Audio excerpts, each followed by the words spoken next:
घनघोर अंधेरी रात थी। आकाश में बादल उमड़ रहे थे और माहिर गांव के घने जंगलों में एक अजीब सी बेचैनी फैली हुई थी। दूर पहाड़ियों के बीच स्थित नाग गुफा के भीतर एक सुनहरे रंग की नागिन कुंडली मारकर बैठी थी। उसकी चमकती आंखें रहस्य और पीड़ा से भरी थीं। वह कोई साधारण नागिन नहीं थी, वह इस भूमि की शापित राजकुमारी थी। राजमहल से कुछ दूर स्थित उस गुफा के बारे में कई कहानियां प्रचलित थीं। गांव वालों का मानना था कि वहां जाने वाला कोई भी व्यक्ति जीवित नहीं लौटता। कई राजाओं ने उस गुफा को नष्ट करने की कोशिश की थी, परंतु कोई भी उसमें प्रवेश करने की हिम्मत नहीं कर पाया। कुछ लोगों का कहना था कि वहां एक रत्न जड़ित विशालकाय नाग रहता है, जो हर पूर्णिमा की रात अपने शिकार की तलाश में निकलता है। लेकिन सच्चाई इससे भी अधिक भयावह थी। बरसों पहले जब माहिर गांव पर राजा भीमवर्धन का शासन था, तब इस राज्य की राजकुमारी सौम्या अपनी सुंदरता और कोमल स्वभाव के लिए प्रसिद्ध थी।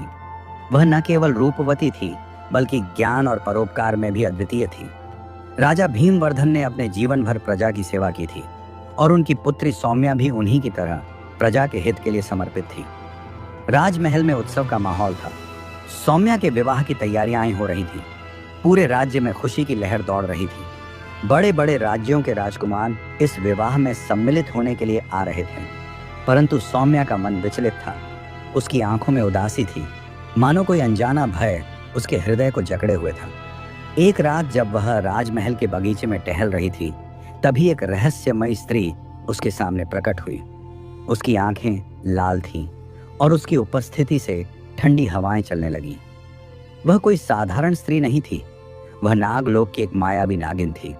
उसने धीमे स्वर में कहा, राजकुमारी, तुम्हारा भाग्य तुम्हारे नियंत्रण में नहीं है। तुम वह नहीं हो जो स्वयं को समझ रही हो। तुम्हारे पूर्व जन्म के कर्मों ने तुम्हारे लिए एक भयावह नियति लिखी है।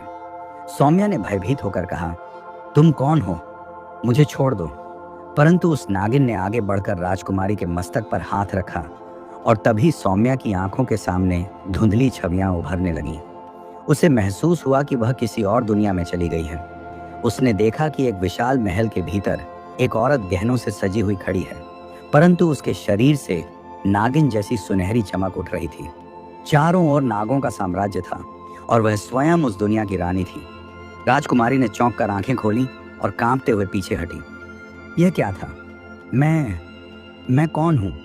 नागिन ने ठंडी आवाज में कहा, तुम नागलोक की रानी थी, लेकिन तुमने अपने अभिमान में आकर एक आर्षी का अपमान किया था। उसी का परिणाम है कि आज तुम मनुष्य योनि में हो। परंतु तुम्हारा श्राप समाप्त नहीं हुआ है। जिस दिन तुम्हारा विवाह होगा, उसी रात तुम्हारी वास्तविकता प्रकट होगी और तुम पुनः नागिन बन जाओगी। सौम्या अबाक खड़ी रह गई। उसकी सांसें तेज हो गईं। वह अपने भाग्य को बदलना चाहती थी, परंतु क्या यह संभव था? उस रात वह अपने पिता के पास गई और रोते हुए बोली, पिताजी, यह विवाह नहीं हो सकता। मैं शापित हूँ। मैं किसी की पत्नी नहीं बन सकती। राजा भीमवर्धन यह सुनकर हतप्रभ रह गए। उन्होंने अपनी पुत्री को स्नेह से देखा और बोले, बेटी, यह सब भ्रम है। हम तुम्हारे लिए सबसे योग्य वर ढूंढेंगे। परंतु सौम्या जानती थी कि यह मात्र भ्रम नहीं था। उसे अपने पूर्व जन्म की यादें स्पष्ट हो रही थीं। उसे एहसास हो रहा था कि उसके अंदर कोई अदृश्य शक्ति है जो धीरे धीरे जाग रही है। विवाह का दिन निकट आ रहा था, परंतु सौम्या की बेचैनी बढ़ती जा रही थी। उसे हर रात सपने में नागलोक की झलकियां दिखाई देती। एक विशाल सिंहासन जिसके चारों ओर नाग कुंडली मारे बैठे थे और उनके बीच वह स्वयं नागों की रानी के रूप में। विवाह की रात जैसे ही पहली बार चंद्रमा बादलों के पीछे से बाहर निकला, अचानक राजमहल में अजीब घटनाएं होने लगीं। मंदिर में जलते हुए दीपक अचानक बुझ गए। पशु विचलित होकर भागने लगे। महल के भीतर रखे दर्पणों में अजीब आकृतियां दिखने लगी और तभी राजकुमारी सौम्या के शरीर में एक असहनीय जलन होने लगी। वह अपने हाथों को देखकर चौंक गई। उसकी त्वचा पर सुनहरी आभा उभरने लगी थी। महल के बड़े कक्ष में राजकुमारी सौम्या पारंपरिक रेशमी वस्त्रों और गहनों से सजी हुई खड़ी थी। चारों ओर दीप जल रहे थे और विवाह की रस्में पूरी होने ही वाली थी, परंतु सौम्या का हृदय तेजी से धड़क रहा था। उसे लग रहा था जैसे उसके भीतर कुछ जाग रहा है, कोई प्राचीन शक्ति, कोई भूला बिसरा अतीत जो अब उसे घेरने लगा था। तभी आकाश में गड़गड़ाहट हुई। घने काले बादल महल के ऊपर छा गए। महल के भीतर अचानक से तेज हवा चलने लगी, जिससे सारे दीपक बुझ गए। राजमहल के बगीचे में स्थित पेड़ भयावह रूप से हिलने लगे, मानो किसी अदृश्य शक्ति ने उन्हें झकझोर दिया हो। महल में उपस्थित सभी लोग घबरा गए। विवाह में आए मेहमान अचंभित होकर इधर उधर देखने लगे। राजा भीमवर्धन ने उठकर सेनापति को आदेश दिया, देखो ये कैसी विपत्ति आ रही है। परंतु कोई कुछ समझ पाता उससे पहले ही सौम्या के शरीर में अजीब परिवर्तन होने लगे। उसका माथा तेजी से तपने लगा, उसकी आंखों की पुतलियां हल्की सुनहरी होने लगी और उसकी उंगलियां धीरे धीरे लंबी नुकीली होने लगी। वह कांपते हुए अपने हाथों को देखने लगी। उसकी सांसें तेज हो गईं। शरीर में एक विचित्र शक्ति उभरने लगी थी और उसके मन में केवल एक ही विचार आया, यह हो रहा है, मेरा श्राप जाग रहा है। तभी महल के बड़े द्वार के बाहर जोरदार आवाज हुई। कुछ सैनिक बाहर की ओर दौड़े, परंतु जो उन्होंने देखा वह उनके लिए अविश्वसनीय था। महल के द्वार के बाहर सैकड़ों नाग फुफकार रहे थे। वे धीरे धीरे महल की ओर बढ़ रहे थे और उनके पीछे एक विशाल काला नाग खड़ा था। उसकी आंखें जलते अंगारों की तरह चमक रही थीं। उसके फन पर एक अद्भुत चमकता हुआ चिन्ह था, जो किसी राज चिन्ह जैसा लग रहा था। भीतर विवाह मंडप में बैठे राजकुमार ने सौम्या की ओर देखा, जो अब धीरे धीरे कांप रही थी। उसकी रीढ़ की हड्डी के पास से अजीब कंपन उठ रहा था, मानो उसकी त्वचा के नीचे कुछ और ही छिपा हो। तभी अचानक उसके मुंह से दर्द भरी चीख निकली और उसके पैर कांपते हुए जमीन पर गिर पड़े। राजा भीमवर्धन घबराकर उसकी ओर दौड़े। सौम्या, क्या हो रहा है तुम्हें? परंतु तब तक बहुत देर हो चुकी थी। सौम्या के शरीर से एक तेज सुनहरी आभा फूटने लगी। उसकी बाहों पर सुनहरी तराशे हुए शल्क उभरने लगे और उसके चेहरे पर नागों जैसी चमकदार आकृतियां बन गईं। उसने अपने पिता की ओर देखा। उसकी आंखें अब पूरी तरह पीली हो चुकी थीं। महल में भगदड़ मच गई। लोग भयभीत होकर इधर उधर भागने लगे। विवाह मंडप में बैठे ब्राह्मणों ने मंत्र पढ़ना शुरू कर दिया, परंतु तभी महल के दरवाजे खुद ब खुद खुल गए और बाहर खड़े नाग अंदर प्रवेश करने लगे। वे सीधे सौम्या की ओर बढ़ रहे थे, जैसे उन्हें किसी प्राचीन शक्ति ने बुलाया हो। राजकुमार भयभीत होकर पीछे हटने लगा। उसने तलवार निकाल ली, परंतु सौम्या ने एक नजर उठाई और जैसे ही उसकी नजर राजकुमार से मिली, उसके पैरों के नीचे की जमीन हिल गई। राजकुमार की आंखों में भय झलकने लगा, क्योंकि अब सौम्या केवल एक राजकुमारी नहीं थी, वह सांपों की रानी बन चुकी थी। महल के हर कोने में सर्प लहराने लगे। सैनिकों ने अपनी तलवारें निकाल ली, परंतु कोई भी नागों को रोक नहीं पा रहा था। राजा भीमवर्धन स्तब्ध खड़े थे। उनकी आंखों में अविश्वास था। उन्होंने अपनी बेटी को देखा, जो अब धीरे धीरे उठ रही थी। सौम्या के मुख से एक सर्द रहस्यमयी आवाज निकली, अब समय आ गया है मेरे असली स्वरूप को स्वीकार करने का। महल के भीतर गूंजती हुई सौम्या की रहस्यमयी आवाज ने सबको स्तब्ध कर दिया। चारों ओर नागों की फुफकारें सुनाई देने लगी और हवा में एक अजीब सा कंपन महसूस होने लगा। राजा भीमवर्धन ने घबराकर अपनी तलवार निकाल ली, लेकिन उनके हाथ कांप रहे थे। वे अपनी ही बेटी के विरुद्ध हथियार उठाने की कल्पना भी नहीं कर सकते थे। राजकुमार जो विवाह मंडप में बैठा था, अब पूरी तरह डर से जड़ हो चुका था। उसके चेहरे पर भय की रेखाएं स्पष्ट थीं। उसने जैसे ही पीछे हटने की कोशिश की, सौम्या की सुनहरी आंखें उस पर पड़ीं। उसकी दृष्टि इतनी तीव्र थी कि राजकुमार वहीं स्थिर रह गया, मानो कोई अदृश्य शक्ति ने उसे जकड़ लिया हो। तभी महल के द्वार पर खड़ा वह विशालकाय काला नाग धीरे धीरे भीतर आने लगा। उसके प्रवेश करते ही चारों ओर अंधकार फैलने लगा और उसकी फुफकार से महल की दीवारें तक कांप उठीं। उसके चारों ओर फैली हुई नागों की सेना अब सिंहासन कक्ष में प्रवेश कर चुकी थी। राजा भीमवर्धन ने अपने सेनापति को इशारा किया, रक्षा करो, इसे रोको। सैनिकों ने तलवारें खींच लीं और नागों की ओर दौड़े, लेकिन जैसे ही उन्होंने हमला किया, नाग हवा में छलांग लगाकर उन पर लिपट गए। कुछ ही पलों में कई सैनिक जमीन पर गिर पड़े। उनके शरीर पर नागों के विष का प्रभाव दिखने लगा। महल के भीतर अब चारों ओर अराजकता फैल चुकी थी। सौम्या धीरे धीरे अपनी जगह से उठी। उसकी त्वचा अब पूरी तरह सुनहरे नागिन जैसे शल्कों से ढकी हुई थी। उसके लंबे बाल अब और गहरे हो चुके थे और उसकी उंगलियां नागिन की पूंछ जैसी हल्की व लचीली दिखने लगी थीं। उसने अपना हाथ हवा में उठाया और तभी महल के मध्य में स्थित बड़ा झूमर अचानक जोर से हिलने लगा। उसकी आंखें चमक उठीं और उसके मुख से एक रहस्यमयी आवाज निकली, मैं सांपों की रानी हूं और मैं अपने राज्य को वापस लेने आई हूं। उसकी बात सुनते ही विशाल काला नाग धीरे धीरे आगे बढ़ा। जैसे ही वह सौम्या के सामने पहुंचा, उसने अपना विशाल फन उठाया और एक धीमी गहरी फुफकार भरी। राजा भीमवर्धन अब तक इस रहस्य से अनजान थे। उन्होंने कांपते हुए पूछा, तुम कौन हो? सौम्या ने उनकी ओर देखा। उसकी आंखों में न कोई भय था, न कोई करुणा। उसके स्वर में एक रहस्यमयी ठहराव था। पिताजी, आप जिसे अपनी बेटी समझ रहे थे, वह कभी इंसान थी ही नहीं। मैं नागलोक की रानी हूं। मेरे जन्म से पहले ही मेरा भाग्य लिखा जा चुका था। यह विवाह मेरे लिए संभव नहीं था, क्योंकि मैं इस संसार के लिए नहीं बनी हूं। राजकुमार, जो अब तक अपनी जगह जमे हुए था, घबराकर बोला, यह असंभव है। तुम मेरी होने वाली पत्नी हो।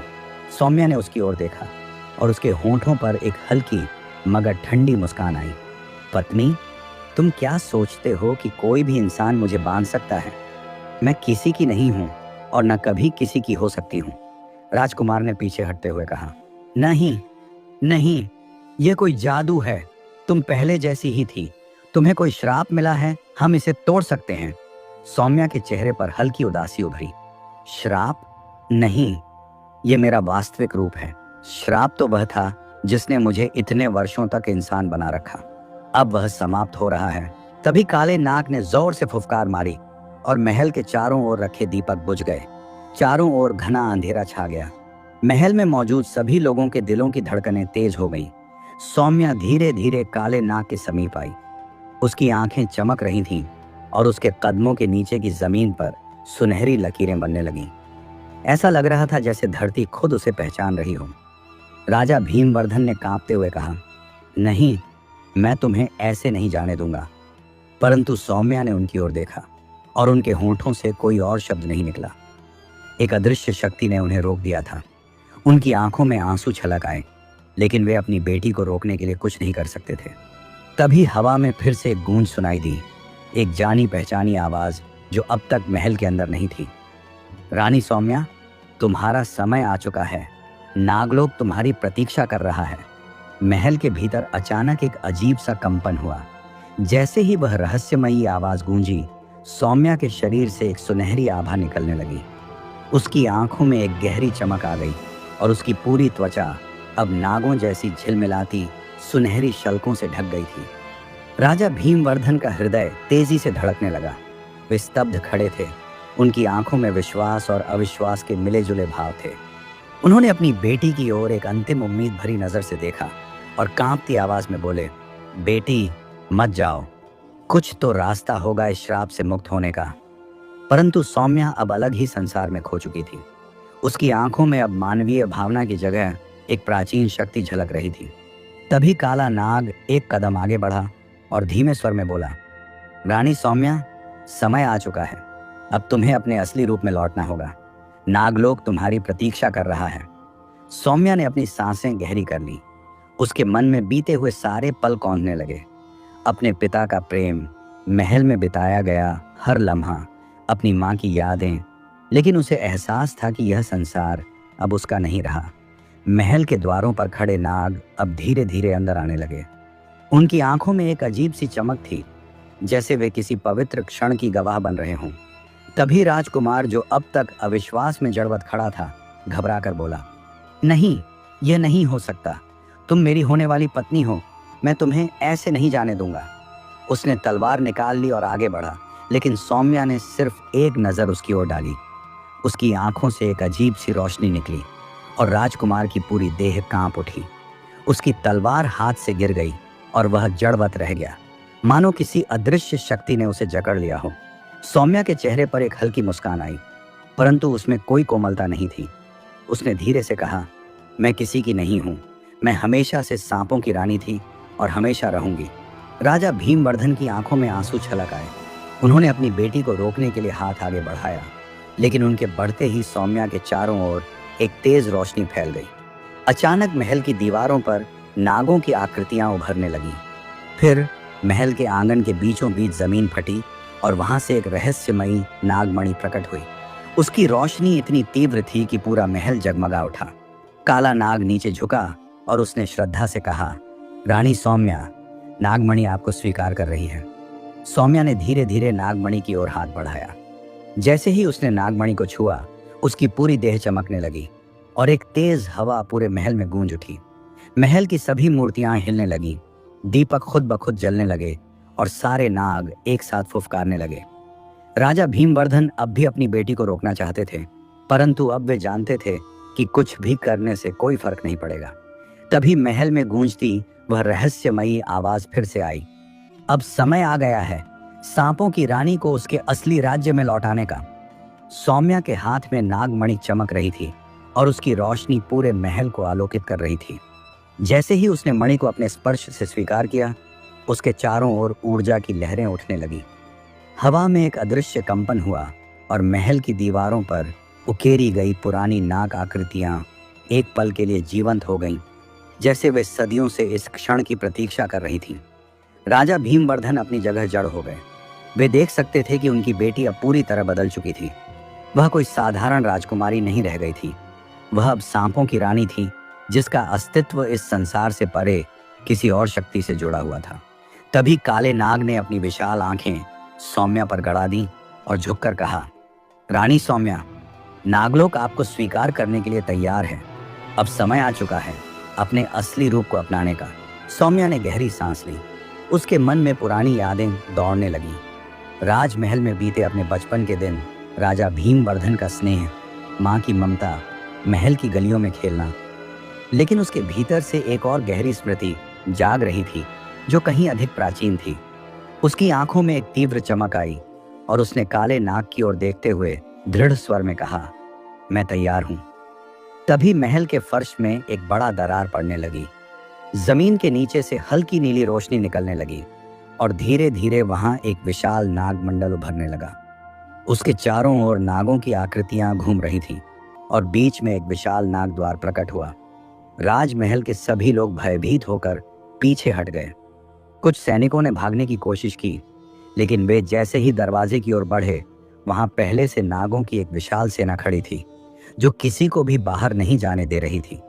राजा भीमवर्धन कांपती आवाज में बोले, बेटी, एक बार सोच लो, यह निर्णय अंतिम होगा।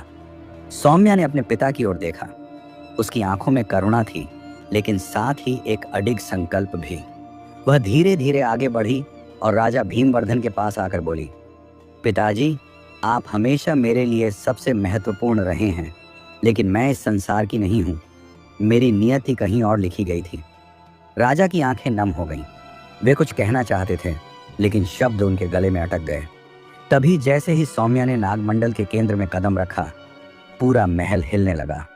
नागद्वार की चमक और तेज हो गई और सौम्या का शरीर धीरे धीरे एक अद्भुत रोशनी में घिरने लगा। चारों ओर खड़े नागों ने एक साथ जोरदार फुफकार भरी, जैसे वे अपनी रानी के स्वागत में कोई प्राचीन मंत्र दोहरा रहे हों। राजकुमार, जो अब तक अविश्वास में खड़ा था, जमीन पर गिर पड़ा। उसने कांपते हुए कहा, यह सच नहीं हो सकता, यह एक सपना है। लेकिन यह सपना नहीं था, यह वास्तविकता थी, एक ऐसी सच्चाई जिसे कोई भी नकार नहीं सकता था। और फिर नागद्वार के भीतर से एक रहस्यमयी आवाज आई, नागलोक तुम्हारी प्रतीक्षा कर रहा है, रानी सौम्या। जैसे ही रहस्यमयी आवाज गूंजी, नागद्वार की रोशनी और तेज हो गई। चारों ओर की जमीन हल्के हल्के कांपने लगी और हवा में एक अदृश्य शक्ति का संचार होने लगा। महल के खंभे हिलने लगे, झूमर तेजी से झूलने लगे और दियों की लौ अचानक नीली पड़ गई। यह संकेत था कि नागलोक का द्वार पूरी तरह खुल चुका था। सौम्या के चेहरे पर एक अजीब सा तेज था। उसकी आंखें अब पूरी तरह सुनहरी हो चुकी थीं और उसके बाल हवा में लहराने लगे। उसने धीरे धीरे अपने हाथ फैलाए और तभी उसकी हथेलियों पर नागों की आकृति उभर आई। उसकी देह से एक दिव्य आभा निकल रही थी, जिसे देखकर हर कोई अचंभित था। राजा भीमवर्धन ने अपनी बेटी को रोकने के लिए एक आखिरी प्रयास किया। वे तेजी से उसकी ओर बढ़े और कांपती आवाज में बोले, बेटी, रुक जाओ। अगर तुम्हें जाना ही है तो कम से कम हमें बता दो कि यह सब कैसे हुआ, क्यों हुआ। सौम्या ने राजा की ओर देखा। उनकी आंखों में तैरते आंसू देख उसका हृदय कांप उठा, परंतु अब पीछे हटने का कोई रास्ता नहीं था। उसने गहरी सांस ली और कहा, पिताजी, यह एक साधारण कहानी नहीं है, यह एक शपथ एक वादा और एक श्राप का परिणाम है जो सदियों पहले लिया गया था। महल के सभी लोग स्तब्ध थे। अब तक वे जो कुछ भी देख रहे थे वह किसी चमत्कार से कम नहीं था। राजकुमार, जो अब तक जमीन पर घुटनों के बल बैठा था, धीरे धीरे उठा और कांपती आवाज में बोला, कौन सा श्राप? सौम्या, क्या यह सच में तुम्हारा अंतिम निर्णय है? सौम्या ने उसकी ओर देखा। उसकी आंखों में एक अजीब सी शांति थी। उसने धीमे स्वर में कहा, यह निर्णय मेरा नहीं है, यह मेरे भाग्य का लिखा हुआ है। नागलोक मेरा असली घर है। मैं हमेशा से इसकी रानी थी। तभी नागद्वार से एक विशाल छाया मूर्ति प्रकट हुई। वह किसी प्राचीन नाग देवता की आत्मा प्रतीत होती थी जो नागलोक की रक्षा कर रही थी। उसकी आवाज गूंज उठी, रानी सौम्या, अब और विलंब उचित नहीं। नागलोक की संतानें तुम्हारी प्रतीक्षा कर रही हैं। सौम्या ने अपनी हथेलियां जोड़कर प्रणाम किया और धीरे धीरे नागद्वार की ओर बढ़ने लगी। राजा भीमवर्धन ने असहाय होकर अपनी बेटी को जाते देखा, लेकिन वे जानते थे कि अब कुछ नहीं किया जा सकता। और तभी जैसे ही सौम्या ने नागद्वार की दहलीज पार की, कुछ ऐसा हुआ जिसने पूरे महल को हिलाकर रख दिया। जैसे ही सौम्या ने नागद्वार की दहलीज पार की, महल के चारों ओर बहने वाली हवा अचानक तेज हो गई। चारों ओर का वातावरण भयावह और रहस्यमयी बन गया। महल के स्तंभों पर उकेरे गए नागों की आकृतियां हल्की हल्की चमकने लगी, मानो वे जीवंत होने वाली थी। राजा भीमवर्धन के हृदय में एक अजीब सा डर समा गया। वे जान चुके थे कि जो होने वाला है वह सिर्फ उनके परिवार के लिए नहीं, बल्कि पूरे राज्य के लिए महत्वपूर्ण होने वाला है। तभी महल के फर्श में बनी नागमंडल की आकृति के बीच से एक सुनहरी रोशनी उठी और सौम्या के चारों ओर लहरों की तरह घूमने लगी। वह अब पूरी तरह बदल चुकी थी। उसकी त्वचा पर हल्की हल्की नाग शल्कें उभर आईं और उसकी आंखें गहरे पीले रंग की हो गईं। राजकुमार, जो अब तक विश्वास नहीं कर पा रहा था, घबराकर बोला, सौम्या, रुक जाओ। अगर यह कोई श्राप है तो हम इसे किसी भी तरह रोक सकते हैं। मुझे तुम्हें खोना नहीं है। लेकिन सौम्या अब उसकी ओर नहीं देख रही थी। वह नागद्वार के बीच खड़ी थी और उसके कानों में किसी प्राचीन मंत्र की ध्वनि गूंज रही थी। वह मंत्र केवल वही सुन सकती थी। काले नाग ने राजा भीमवर्धन की ओर देखा और गंभीर स्वर में कहा, राजन, यह सिर्फ एक शाप की कहानी नहीं है। यह एक युगों पुरानी प्रतिज्ञा है जो आज पूरी हो रही है। सांपों की रानी अब अपने असली स्थान पर लौट रही है। राजा की आंखें फैल गईं। उन्होंने कांपती आवाज में पूछा, कौन सी प्रतिज्ञा? ये सब क्या है? काले नाग ने कुछ पल मौन रहने के बाद गहरी आवाज में कहा, राजा, सत्य जानने के लिए आपको सौम्या के जन्म से पहले की कहानी सुननी होगी। वह कोई साधारण राजकुमारी नहीं थी, बल्कि नागलोक की सच्ची उत्तराधिकारी थी। पूरा महल स्तब्ध रह गया। हर किसी की आंखें अब काले नाग पर टिक गईं। राजा भीमवर्धन ने एक लंबी सांस ली और गंभीर स्वर में कहा, अगर यह सच है तो मुझे सब कुछ जानना होगा। यह रहस्य अब और नहीं छुप सकता। तभी महल में उपस्थित सभी नागों ने एक साथ फुफकार भरी और काले नाग ने वह रहस्य उजागर करना शुरू किया जो सदियों से छिपा था। महल के चारों ओर सन्नाटा छा गया। सभी की आंखें अब काले नाग पर टिक गईं, जो गहरी रहस्यमयी आवाज में बोलने लगा, यह कहानी बहुत पुरानी है, राजा भीमवर्धन। यह उस समय की बात है जब धरती पर देवताओं और नागों का संतुलन बना हुआ था। नागलोक के राजा वासुकी ने अपनी शक्ति और ज्ञान से समस्त नाग वंश की रक्षा की थी। परंतु एक समय ऐसा आया जब देवताओं और नागों के बीच विश्वास डगमगाने लगा। राजा भीमवर्धन और महल में खड़े सभी लोग मंत्र मुग्ध होकर सुन रहे थे। उन्हीं दिनों नागलोक में एक भविष्यवाणी हुई थी। एक महान नागरानी का जन्म होगा जो नागवंश को नई ऊंचाइयों तक ले जाएगी। परंतु उसका जन्म मनुष्यों की दुनिया में होगा, जहां उसे अपनी पहचान से दूर रखा जाएगा।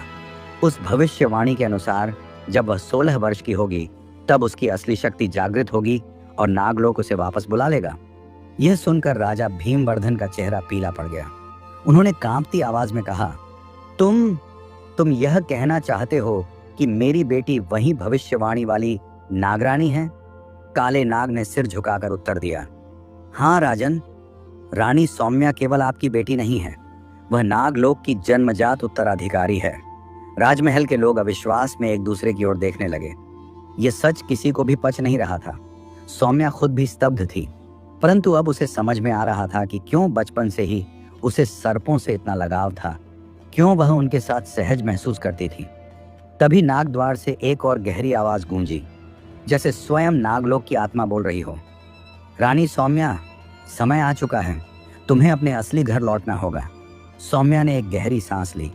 उसके मन में अब कोई शंका नहीं बची थी। परंतु तभी महल के बाहर घोड़ों की टापों की आवाज गूंजी। एक सैनिक भागता हुआ अंदर आया और घबराकर बोला, राजन, दुश्मन सेना महल की ओर बढ़ रही है। वे हजारों की संख्या में हैं। यह सुनकर महल में खलबली मच गई। राजा भीमवर्धन तुरंत अपने सैनिकों की ओर मुड़े, परंतु उनकी निगाहें सौम्या पर थीं। उन्होंने सोचा, क्या उनकी बेटी इस संकट में राज्य की मदद कर सकती है? और फिर सौम्या ने धीरे धीरे अपनी आंखें बंद की और कुछ ऐसा हुआ जिसने सबको चकित कर दिया। जैसे ही सौम्या ने अपनी आंखें बंद की, पूरे महल में हलचल मच गई। नागमणि से एक तेज प्रकाश निकलने लगा और चारों ओर फैली ऊर्जा गूंजती हुई महल की दीवारों तक पहुंच गई। हवा में एक अजीब कंपन हुआ और महल के स्तंभों पर बनी नाग आकृतियां जीवंत हो उठी। राजा भीमवर्धन, जो अब तक चिंता में डूबे थे, चौंक कर पीछे हटे। महल में मौजूद हर व्यक्ति सौम्या को टकटकी लगाकर देख रहा था। अचानक सौम्या के चारों ओर नीली आभा प्रकट हुई और उसकी देह से एक शक्ति तरंगों की तरह बाहर निकलने लगी। उसके बाल हवा में लहराने लगे और उसकी आंखों की सुनहरी चमक अब और भी तीव्र हो गई थी। काले नाग ने सिर झुकाकर कहा, यह वही क्षण है राजन। रानी सौम्या अब अपनी वास्तविक शक्ति को प्राप्त कर रही हैं। तभी महल के बाहर युद्ध की गर्जना सुनाई दी। दुश्मन सेना राजमहल के द्वार तक पहुंच चुकी थी। सैनिक अपनी तलवारें निकाल चुके थे और महल की रक्षा के लिए तैयार थे। राजा भीमवर्धन ने तुरंत अपने सेनापतियों को आदेश दिया, सब अपनी अपनी पंक्ति में तैयार हो जाओ, हमें अपने राज्य की रक्षा करनी होगी। परंतु सौम्या ने धीरे धीरे अपनी आंखें खोलीं और उसके होंठों पर एक रहस्यमयी मुस्कान आई। उसने अपनी हथेलियों को उठाया और उसके चारों ओर नागों की छवियां बनने लगी। फिर उसने अपनी गहरी आवाज में कहा, यह युद्ध अब मेरा है। महल में सन्नाटा छा गया। राजा भीमवर्धन स्तब्ध रह गए। राजकुमार, जो अब तक भय और आशंका में डूबा था, हतप्रभ होकर सौम्या को देखने लगा। तभी महल के द्वार के सामने एक विशाल नाग प्रकट हुआ। वह इतना बड़ा था कि उसकी आंखें ही सैनिकों के बराबर लग रही थी। उसने अपनी पूंछ जमीन पर मारी और धरती हिल गई। दुश्मन सेना ठिठक गई। उनके घोड़े बेकाबू होकर इधर उधर भागने लगे। सैनिक डर के मारे अपनी तलवारें गिराने लगे। फिर सौम्या ने अपना दायां हाथ उठाया और हवा में एक तेज गर्जना गूंजी। देखते ही देखते आकाश में हजारों नागों की आकृतियां बन गईं, जो असली प्रतीत हो रही थी। राजमहल के सभी सैनिक और मंत्री अवाक थे। कोई समझ नहीं पा रहा था कि आगे क्या होने वाला है। राजा भीमवर्धन की आंखों में गर्व और विस्मय का मिला जुला भाव था। उन्होंने महसूस किया कि उनकी बेटी अब केवल एक राजकुमारी नहीं रही, वह सांपों की रानी बन चुकी थी। तभी आकाश में अचानक अंधकार छा गया। महल के ऊपर बादलों का भंवर बनने लगा और बिजली की तेज चमक धरती को हिला रही थी। नागद्वार से उठी ऊर्जा अब चारों ओर फैल चुकी थी और सौम्या के चारों ओर एक दिव्य आभा मंडराने लगी। उसके पीछे विशाल नाग आकृतियां स्पष्ट रूप से दिख रही थीं, जो धीरे धीरे सजीव होती प्रतीत हो रही थी। दुश्मन सेना, जो अब तक महल के द्वार तक आ चुकी थी, अचानक रुक गई। उनके सेनापति, एक लंबा और क्रूर योद्धा जो लोहे के कवच में ढका हुआ था, घोड़े से उतरकर आगे बढ़ा। उसकी आंखों में भय की झलक थी, लेकिन वह अपनी सेना को कायरता दिखाने नहीं देना चाहता था। उसने गरजती आवाज में कहा, यह कोई माया जाल है, हमें डरने की जरूरत नहीं, हमला करो। परंतु जैसे ही उसने तलवार उठाई, आकाश से गगनभेदी गर्जना हुई। विशाल नाग आकृतियों ने एक साथ फुफकार भरी और महल के चारों ओर एक शक्तिशाली चक्र बन गया। चारों दिशाओं में एक अद्भुत ऊर्जा लहराने लगी और सौम्या की आंखों में एक अजीब सी चमक आ गई। तभी उसने धीरे धीरे अपना हाथ उठाया और उसकी हथेलियों से एक शक्तिशाली रोशनी निकली। वह रोशनी सीधी दुश्मन सेनापति की ओर बढ़ी और जैसे ही वह उसके शरीर को छूने वाली थी, वह स्तब्ध होकर जमीन पर गिर पड़ा। उसकी आंखें चौड़ी हो गईं और वह घबराकर चिल्लाया, यह शक्ति, यह कोई साधारण जादू नहीं। उसकी सेना पीछे हटने लगी। उनके चेहरों पर डर साफ दिख रहा था। उन्होंने ऐसा कुछ पहले कभी नहीं देखा था। राजा भीमवर्धन ने यह सब देखकर गहरी सांस ली।